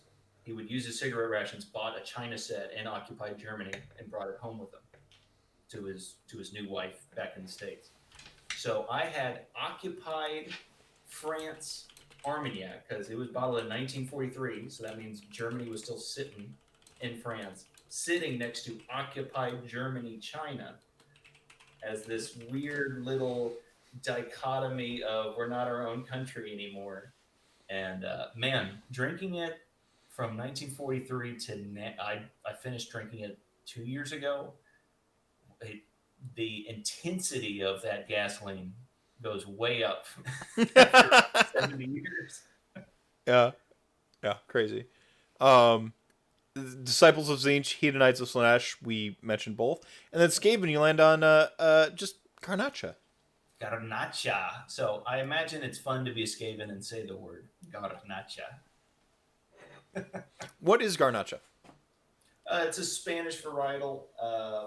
It's usually used as a mix. There's lots of rosés made out of it too. You're probably going to have a fairly difficult time finding just a Carnacha, but look for it in your Spanish section or South American if your wine section is expansive enough to have such things. So why did you go Garnacha? Just because it's fun to say?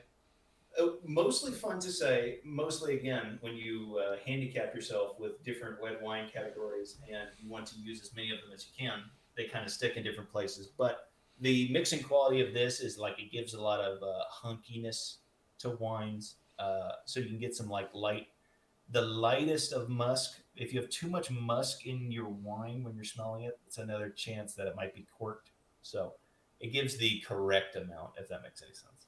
That's fair.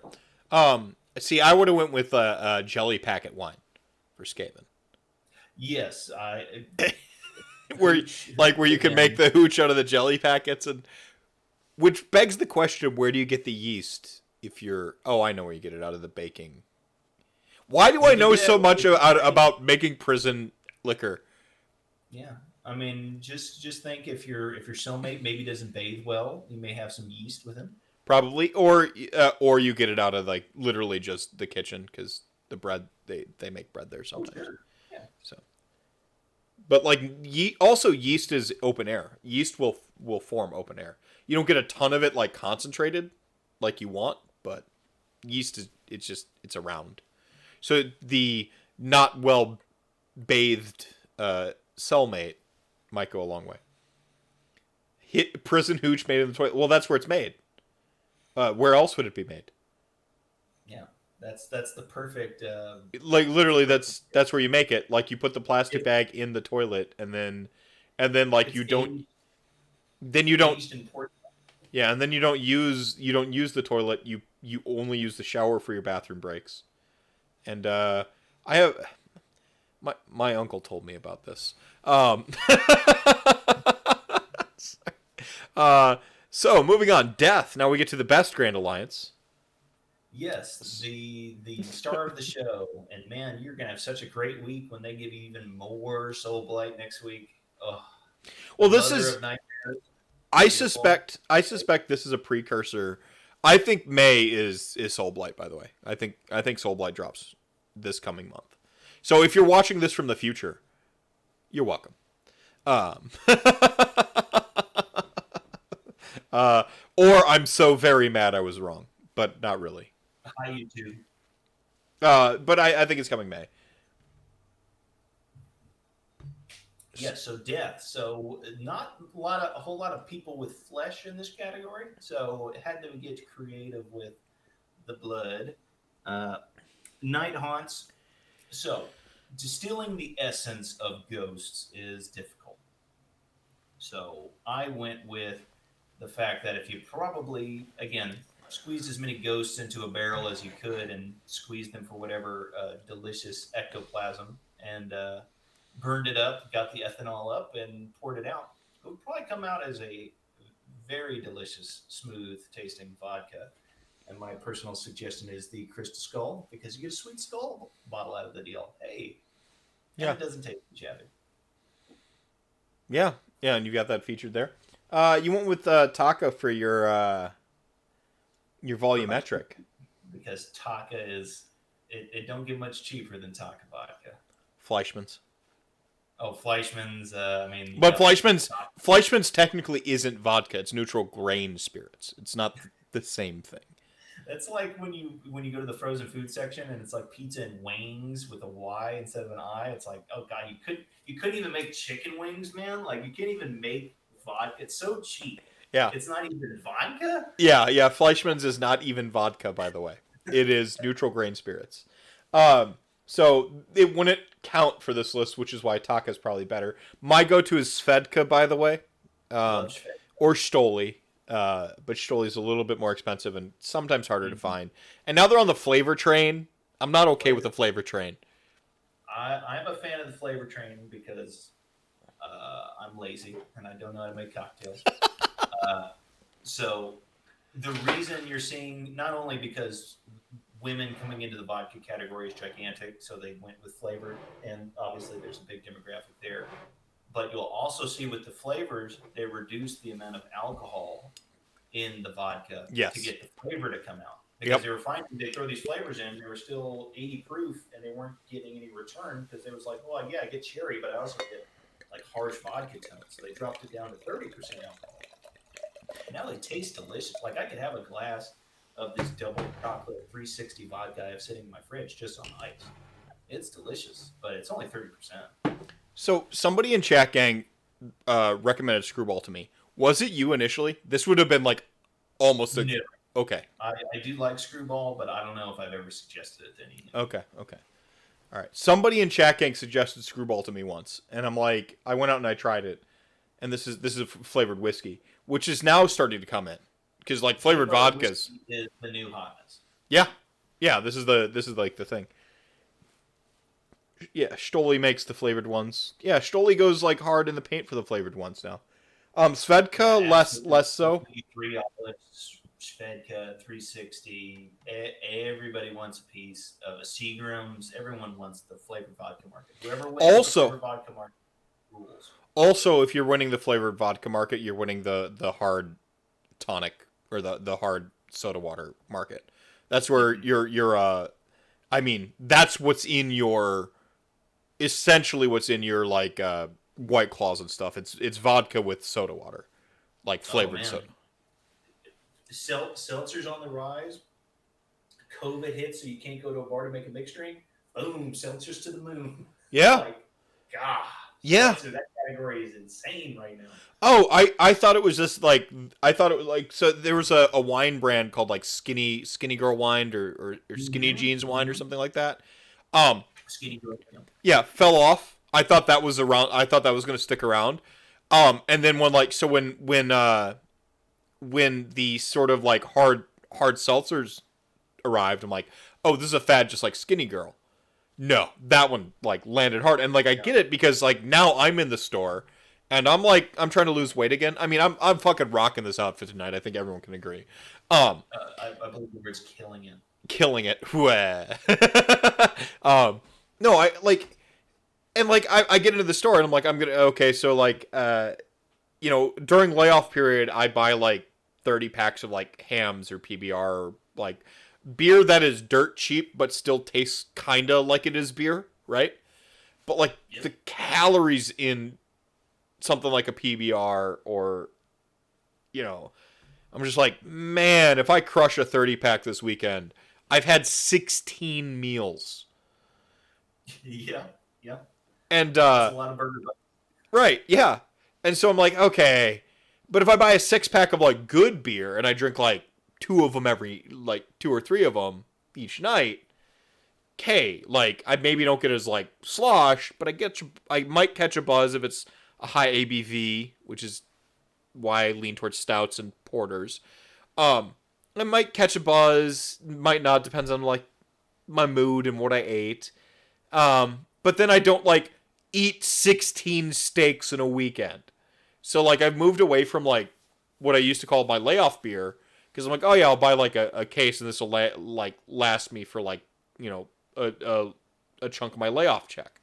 But like now I'm going in and I'm looking at those hard seltzers and I'm like, these are 5% ABV. Like that's a little bit higher than a PBR or a Hams. I'm like, and less calories. I'm like, so it'll get me drunker faster. And they're delicious. They're refreshing. I wouldn't call them delicious. I'd call them refreshing. It's different. Very refreshing. And when it gets hot out, you can slam too fast, and you're feeling them. Right. It's great. Right. Corona ones are fantastic. Yeah, I just had the Corona ones. Those weren't too bad. I don't know. So like I get the appeal, and now like me, this like this beer snob, this wine snob, and I'm looking at the seltzers, and I'm like, it'll get me drunk, and I don't have to eat 3 steak dinners. All right, like the appeal is there. I get it now. Whereas like the Skinny Girl wines taste like fucking nothing. They just, bleh. Like sometimes they taste like Kool-Aid, and that's the best you can hope Yeah, for. there's a push to these lighter calorie wines, and I would remind people they're probably the difference between fruit juice and Propel. Like, yes, it's like juice flavored water instead of just juice. Yeah. When you try to take out the part that makes it caloric to hit some score on the nutritional facts, you're taking out the part that makes the wine good. Right. But like if you have a bottle of wine a night as opposed to like a fucking 12 pack of whatever beer, you should say a glass of wine. You probably should be having a bottle of wine a night. All right. So, Night Haunt vodka, flesh eater quartz. This is interesting. Bordeaux. So what is Bordeaux? Bordeaux. So, just like Burgundy, Bordeaux is not a kind of wine. It is a region of France. Red Bordeaux is going to be a Cabernet Sauvignon. Congratulations. They just wanted to call it something different. So with Bordeaux, obviously it's French flesh eater quartz, and their previous history were, or at least they believe they were French. Bretonnians, yeah. I went with the volume one as Le Perrier.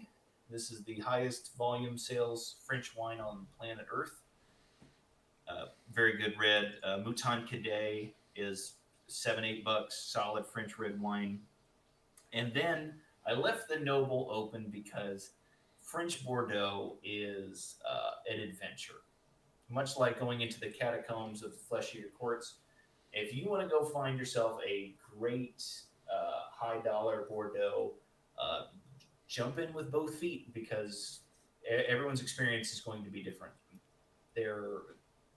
They're called Bordeaux for the reason of, like, you can get away with a lot with that name that covers it. It's just the place where it's from. There's not like any other thing that goes with it. So, go to that French wine section, go to that top shelf, find you something, and enjoy. Yeah, have fun, Indy. Interesting. I like it. Delusional wine. Yeah. So, for added immersion, open the bottle of Bordeaux and then just leave it open for like 2 or 3 weeks and then drink it. That's like flesh eater court. And then OBR, you have some categories here, or you have some different name brands here, which is why we'll revisit this. But basically, unfiltered sake. Or Nagori. If you see the word Nagori, you're probably right there. Right. Or cloudy is how they might also cloudy sake, unfiltered, or Nagori. Rihakana Wandering Poet. I have had this one. This brand. I don't know if it was this was before I knew the difference between like Junmai and Nagori and like all the like categories of their stuff, but yes, and I have the Tozai Blossom of Peace, I believe. Is that the one I've got today? No, the Snow Maiden. Usually I go for the Blossom of Peace, but Snow Maiden was at hand, and it is also delicious. It smells like bananas. And then Sho Chikyu Ban Nigori Sake.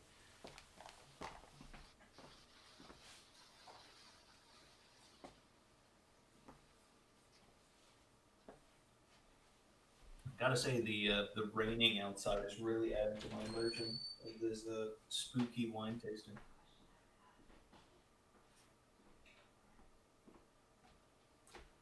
I think this is my cue to riff. Chad, how are you? Truffle beer, I've never had truffle beer. Much like bourbon, I'm kind of a wuss in the beer category. Which is why I say things like seltzers are delicious. So this is Kibo Junmai Sake I recognize that. In a can. This was tasty as hell. Pricey. This was pricey for it was like $5 for this, and I think I got this whole bottle. I think I got this whole bottle of sake for $5. So, and sake is a much it's a fun one because of the ranges it goes. Like, if you go to your sushi place, go see, like, especially if you know the place, ask them if you can see the giant box of sake they got. because in the back they'll probably have the Ozeki 18-liter sake box that they use to prep prep the meals and as their house sake as the quick hot sake. Mm-hmm. 18-liter box of sake, beautiful. But this was one of the best ones I've ever had, which is why I saved the bottle. This is Awashizuku Kyuchu Brewery. It was a sparkling sake. This is pretty tasty. And it sounds like an Instagram thing to do. When you like something, either save the bottle, or if you can't have storage like that, take a picture. Then when you go back to the store, you go, oh yeah, this one. Please take me to this, please. And then they'll walk this company. So there's like a guy in Milwaukee who's like his entire goal is to be importing this brand's like sake and beer. Like his whole goal. He's a distributor, like a wine and spirits professional, much like yourself, I'd imagine. Yeah. And, like, his whole thing is, like, he loves this Kyuchi brewery company, and he's just been, like, bringing in everything by them. And I tried some of the other stuff. A lot more hype, but this was the one that, like, landed for me, which is why I kept the bottle. Sparkling sake? What was that? You said it was a sparkling sake? Yeah, it's a sparkling sake, which was weird for me. I've never had, like, a one that I was like, I'm down with this, because sometimes there's, like, more... It's a gimmick. It's a little gimmicky. I don't need sparkling sake because sake tends to have an effervescent quality already. Yeah, gimmick sake is really weird. I don't know why. Yeah, he's just shaking the jelly can in front of the. Yeah, but this one. So what's interesting is like I saw on the back it says sake meter value, -10, and total acidity 2.2. So these are qualities they listed of the sake on this bottle. Yeah, all for sake heads. And I'm like this fella actually has a bottle diagram on the back that shows you how much is premium sake, how much is non-premium sake, and I'm sure that's just all based on what the local government guidelines are for growing sake. Oh yeah, there are entire. This is why Meph is not a weeb. I don't understand all of this, but like there is somebody in Chat Gang who is like all about the very. When you go to those Chiantis in your Italian wine section, they say DOC and DOCG. Like, what the hell does any of that mean? That means, like, to get those categories, you're growing a grape you're supposed to in a classical region for that grape. So, I grew Chianti in Chianti. Wow, real hard. And then you get those letters DOCG. That's all it means. You're growing wine in the right place. Huh. Yeah. But if you go to your South American section and you see Malbec Reserve, that means literally nothing. Yeah, reserve means nothing. Just a marketing term. Just a marketing term. Yep. It's just like when Tito's vodka put handmade on their label. Well, that's not really true, so they got sued for it. And they kind of had to go like, well, handmade is kind of the gimmick. It's not really the thing. And somehow small batch. Yeah. You said that you're like learning bourbon and whiskeys right now. Small batch is a lie. Like small batch is like that's the current like whiskey and bourbon lie is small batch. That's a millennial thing. So it's like, oh, this is special. This is unique because we made it in a small batch, but it means nothing. It's trying to trick people who want that extra sophistication. Right. Yep. I mean, your best way to tell like your bourbon quality is honestly to look for well, like now they got smart too, and they started like hand signing a bunch of labels. And by the way, it's like a stamp or whatever. It just looks hand signed. But like the best way to look is like if a brand has inconsistent percentages of alcohol between years, that's how you know you're getting the good shit. Yes. In bourbon, like the loyalty in wine. The reason people like KJ or Kendall Jackson Chardonnay, it's the #1 Chardonnay on the planet, is because it's been tasting the same way for 30 years. That's fair. That's fair.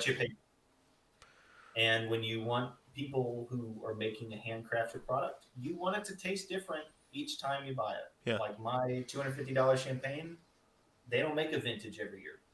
It went from I bought a bunch of 2007s for a while, and then suddenly 2011 was here.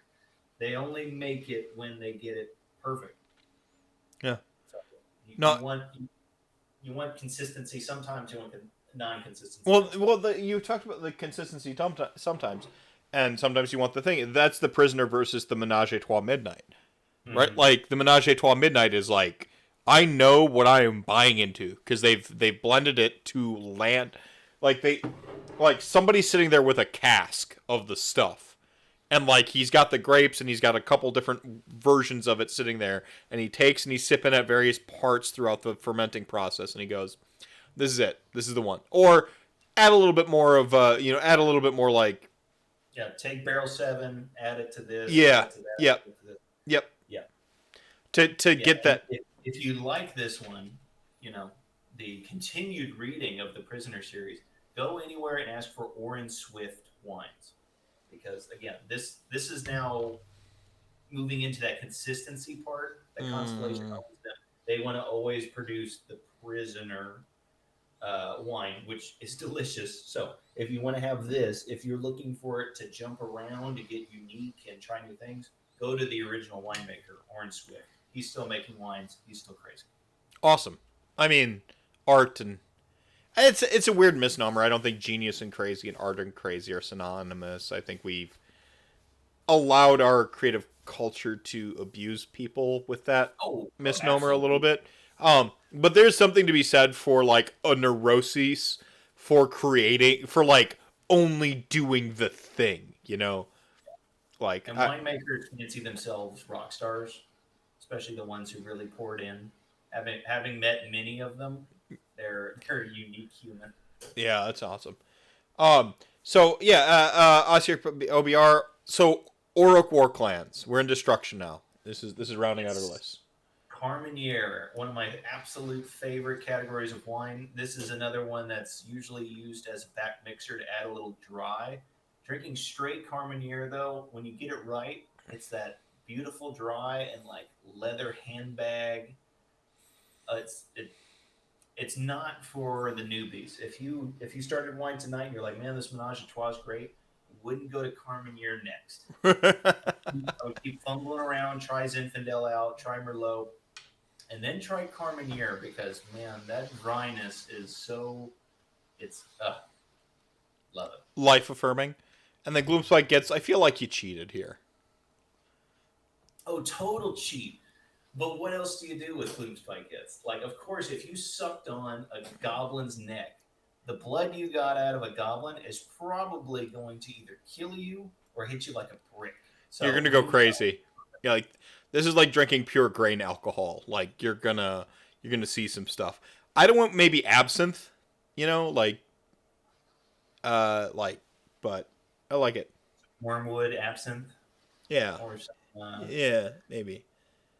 Or heck, they're making THC infused wine now, so get on the train. Yeah, get on it. Do it. Or like there's magic mushroom infused vodka.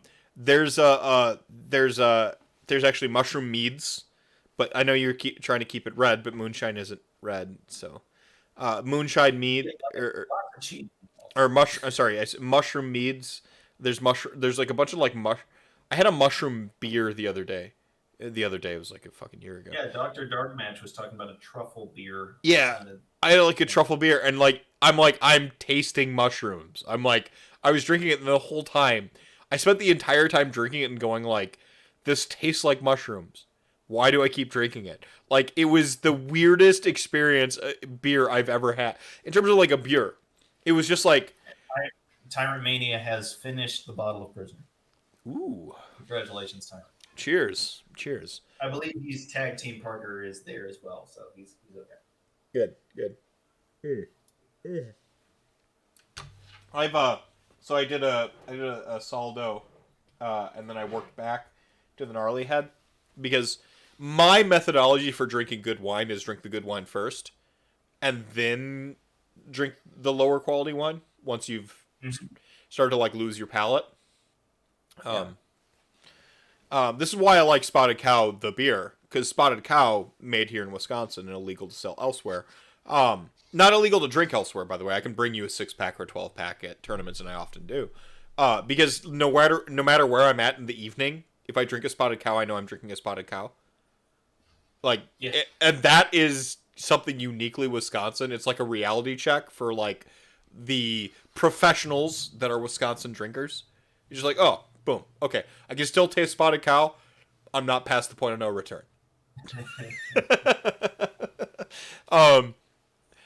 There you go. And then BCR, you went with sake as well, but now you're going Junmai more. Yes, and again, a little bit of cheating here. I figured the Blood of Ogres is another one of those ones that's probably a little too potent to drink straight. This is probably one you want to prepare a little bit more, and also BCR has a little bit of the Asian influence. So, went with sake. Any chance to get people in the sake category, I took. So, I like it. man. So tell me about this Johto 1 Cup and Pure Dawn. Yes, so the Johto 1 Cup is literally like it's on the tin. It's a single cup of sake you can buy, and you take home, crack it open. There's your 1 cup of sake. Nice. So it's a nice, not volume friendly. I put the 18-liter box on there. Go ham, kids. The 1 cup is the exact opposite. If you want to try Junmai, it's a $4 way to get into Junmai sake. I like Pure Dawn is pretty excellent. It's just, I haven't tried Pure Dawn. Now I need to. Is this a distributor? Is this the brand? Like, what is Pure Dawn? oh, it's Tozai. Sorry, Tozai does Pure Dawn. Okay, I gotta look into this. I'm gonna go talk to our local non-chain, the one I bought the wine from. Like I said, they carried Yes. Frontera before, and then they didn't have it, and I'm like, what? And Bro, I'm right here. you're right here. Okay. I'll hook you up. You'll call them, and then you can distribute them stuff. Right? Is that a thing that happens? Oh yeah, you call them and tell them that you want certain things, and then they call the person they buy those certain things from. No, I'm not in all 50 states. No, fair enough. Yeah. So I don't know. Junmai sake, like it has occurred to me that I have settled into my enjoyment of it. I wonder if I had like jumped it straight in with the Go Junmai 18-liter, would I feel the same way? I mean, anyone who's got the chutzpah to get through an 18-liter as their house sake, like God bless you. That is 3 Franzia boxes, 3.5 Franzia boxes, my dude. Like, wow. Yeah. Fantastic. Well, the other thing is like cooking with sake, like Yes. some fish, or like a skirt steak, like any of the thin meats, where you can like you throw that in there because you're doubling as you're deglazing, but also you're sort of like not quite an acid, but you're helping it to what alcohol does. It helps to tenderize the meats as well. Like you're doing some cool stuff when you're cooking with it. That's why we cook with wine. Wine makes everything delicious. By the way, talking about random factoids, you never cook all the alcohol out. No. So if you like, cook all the alcohol, you cooked all the food out too. yeah, like, when they talk about like cooking the alcohol out of the thing, if you have like braised something in an alcohol, or you have like deglazed your pan in alcohol, if you're cooking properly, it's not all cooked out. There's still alcohol in it. So yes, if you're feeding your children like those drunken mushrooms, or that awesome You make a nice rum cake. It's still got rum in it. yeah, it's still gonna have alcohol in it. So gotcha, morality purists, get wrecked. Yeah.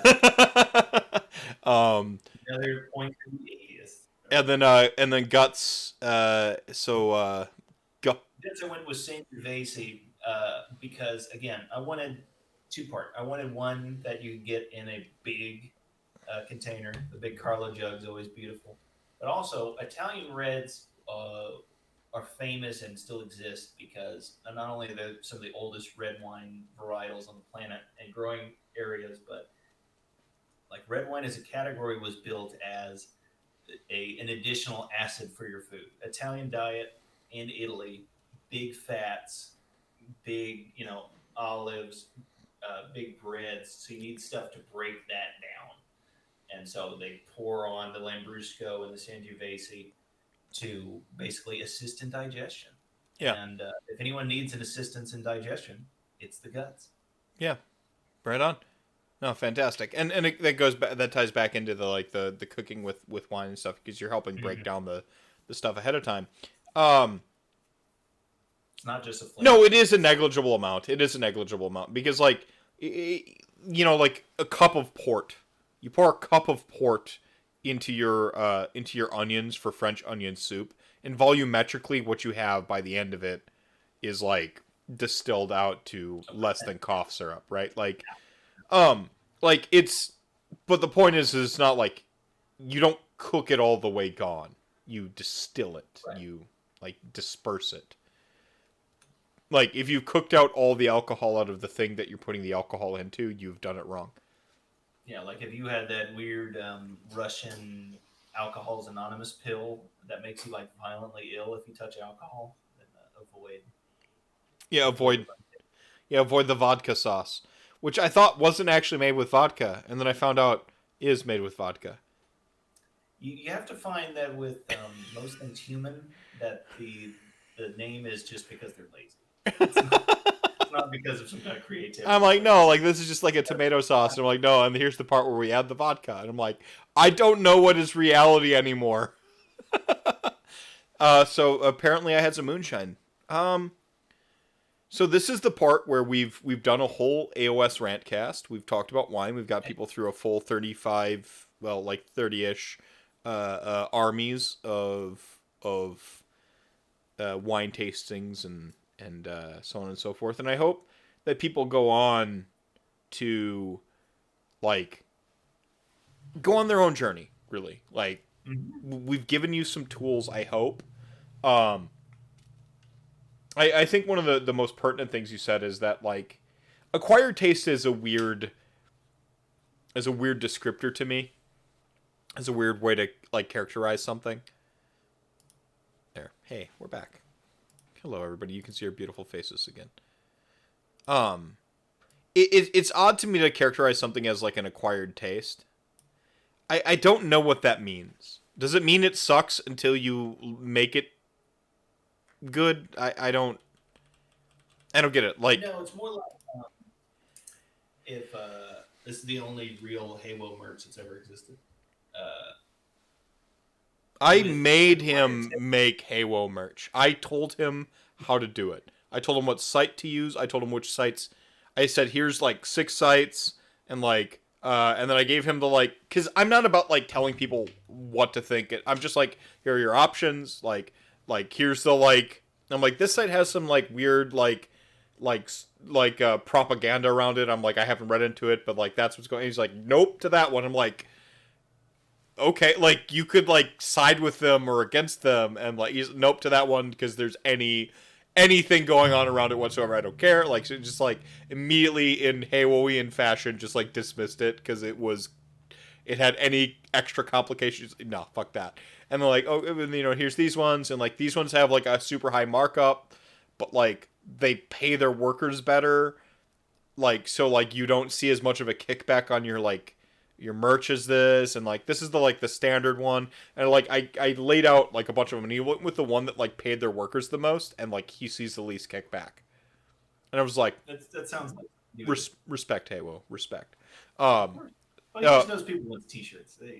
Right, and like people just want to wear a t-shirt that says big on it, right?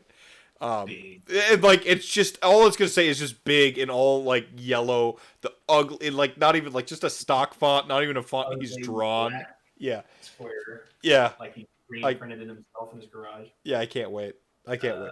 No, acquired taste. Do you know the system in Skyrim where if you want to learn something, you have to like eat the ingredients enough times, and then you learn the different things that it does, basically. I know this, but also the one in Final Fantasy 15 was cooler, where you had to murder the thing enough times to learn the recipe. Exactly. Or Dragon Warrior, where if you murder it correctly, then you get a gold coin. Awesome. Yeah. With wine, it's like okay, you've drinking the prisoner like Tyrant Mania here drank the prisoner for the first time tonight. So he probably got it a certain way this time. Then next time he may have it with food. Okay, well that might change the entire dynamic of that drinking experience. Then he has it again with some kind of different food. That changes that dynamic. And then he starts to he has it again just by itself. And now that he's had it a few different ways with food, now by itself, it tastes a completely different way on the fresh palate. So going through and finding what you like, taking notes, noting things as you go. You just have to keep trying. You have to keep putting it in the cart. You know, never be afraid to just stop and go like, "Hey, I like this one. I'm just going to drink this one from now on." Awesome. You found something you like. Great. Keep doing it. There are weirdos like Haywo who only have 2 armies. I don't know how you do it, but okay, let's be realistic here. He has 1 army and the IDK project that never finishes. Oh, sure. I only have like 14 unfinished projects. But we count IDK. No. Yeah. I mean, I'm a death homer. I've got like I expanded my vacation home because I was like death guy, but also I like Beasts of Chaos. But then my Beasts of Chaos were like a proxy for Slaanesh for a little bit. And I'm like, this doesn't feel right. I pulled back and I'm like, no, they're pure Beasts of Chaos. I will not have them sullied by another army. But then Slaanesh got really sweet mortal models, and I'm like, that was everything I kind of wanted in my mind's eye of what Slaanesh is. So like now I have 2 vacation homes, and never the 2 shall meet, because Beasts of Chaos will now forever be just Beasts of Chaos. I don't want to godmark them at all. Right. They're cooler that way. So I'm hoping we do with like Kragnos or whatever the hell, get a pure. We need a new Beasts of Chaos battle tome. Like we just. Well, I mean, if you're talking OG Beasts of Chaos used to just like look down and spit on the beasts that would follow the other gods. Yeah, no, where they're like, we don't need their help. They turned us into this mess. We don't need them. Well, like they're like their whole backstory in their battle tome right now is like weird and scattered, because it does this thing where it's like unreliable narrator. And it's like, well, it could be this and it could be that, and so on and so forth. But I like this story where like people showed up to the mortal realms and the Beasts of Chaos were already here. Like they were just here. They were like kind of like the primordial things. And like I really, really like the Conan the Barbarian, like, Grom, like, I've never asked you for anything, and if you can't help me now, to hell with you. Like I love that like Beast of Chaos thing where like they don't actively yeah, they're not begging you for anything. They're not actively entreating the Chaos Gods. They're just like doing their thing. And if Chaos doesn't want to get on board, to hell with it. Like, you know, like I like that. I respect that. If like someone can figure out how to make Beasts of Chaos not just an army of henchmen, then they will be free. Do you know how you do that? Make their big monsters cool and give them some new big monsters. Oh, well, yeah. God forbid update their resin kits, maybe yeah, like what if they just had like cool new big monsters and like because they have like an excellent like core. Their battle line are some of the strongest in the game. It's just they have Bestigors are good. They're not great. But they have like no force multiplication really. Like they have no like real steroids. They don't really have any like centerpieces, or like hero capturing is like, what's that to this army? Monster capturing, what's that to this army? And their battle line is like, we're good, but not at living. We're good at trading places. Like, and so like when you realize like you're Gorgon that does nothing. When you realize you're an army without anchors that just like throws your stuff and obliterates somebody on the other point and switches places with them, because like if they just like and they like sidestep it and they go attack your home, it's just gone. Like it's such a weird. My blades. Yeah. So I would say I still see it now. I can't remember. I think someone was saying something negative about new wood elf Hornduder fella, and to anybody who can't see that, like the last 3 years of Games Workshop is like the ultra renaissance of amazing shit. They've never been on this kind of streak before. It's always like, oh, here's Nagash, and then a bunch of trash for a while and some medium stuff, and then like, oh, here's Alariel, and then like a bunch of kind of nothing. But like the streak they've been on the past 3 years has been wildly good. Yeah, their sculptors, I think more than anybody else in the Games Workshop ecosystem, have been at the highest level of consistency. This is why like I give them the benefit of the doubt when they say they're a models company first, because I'm like, Yes. what's been firing on the most cylinders? The models. Like consistently, it's the models. And like my detraction is like I want to see more models. That's not a negative criticism when you think about it. Like, oh yeah, models are great. I need more of them. That's not like a negative thing. I'm like, your greatest crime is you didn't release enough. Like, yeah, we got the Bellacore glow up, and now it's been completely erased by Lord Croak. Like, how do you go from a model that's not even out yet, like, wow, look at that hot new Bellacore, and then like a week later, it's like, oh, here's Lord Croak looking amazing. It's like, wow. Yeah, with like the Stargate reference in it too, where I'm like, respect. Yeah, and you know, at any moment they could drop the new centerpiece Vampire Lord on Dragon or Abyssal Terror. That's gonna it's gonna be a different dragon. We're getting a different dragon. This is it's gonna be great, and I have full confidence it's gonna be great. Yeah. What a great time to be in the hobby. Yeah. So I want to ask you to we kind of summarized wine a little bit, but in case there's any thoughts you missed, wine, anything you want to say, and then it's Summarize wine. What's that?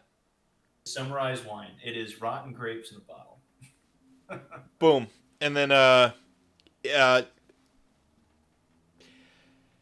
if people want to ask you about wine or Warhammer, where will they reach you?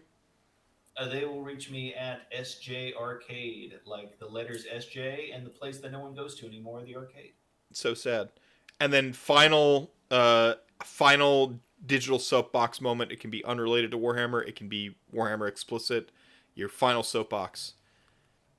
Something you just got to get off your chest. Something you've been dying to say to the podcasting masses.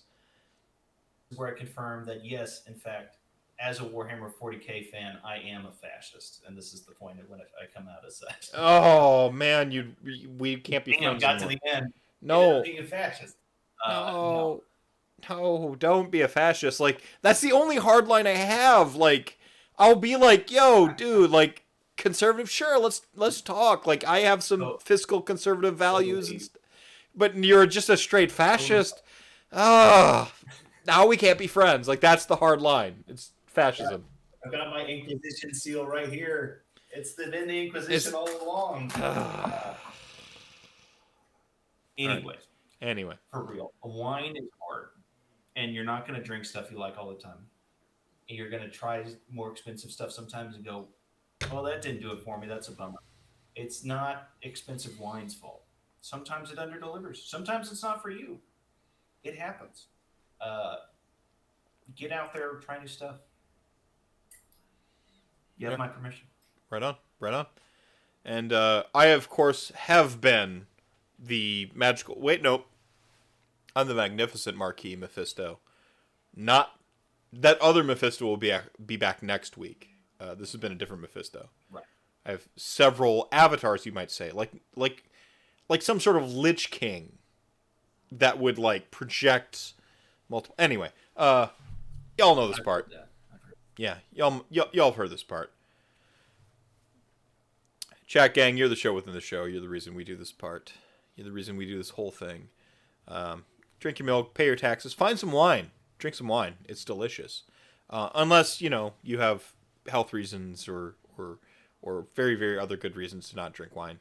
Nobody jump off the wagon for a silly episode that is... No. But... Paint your models. Paint your models. Be excellent to each other. Always. And I will see you next week. Thank you for tuning in. Bye.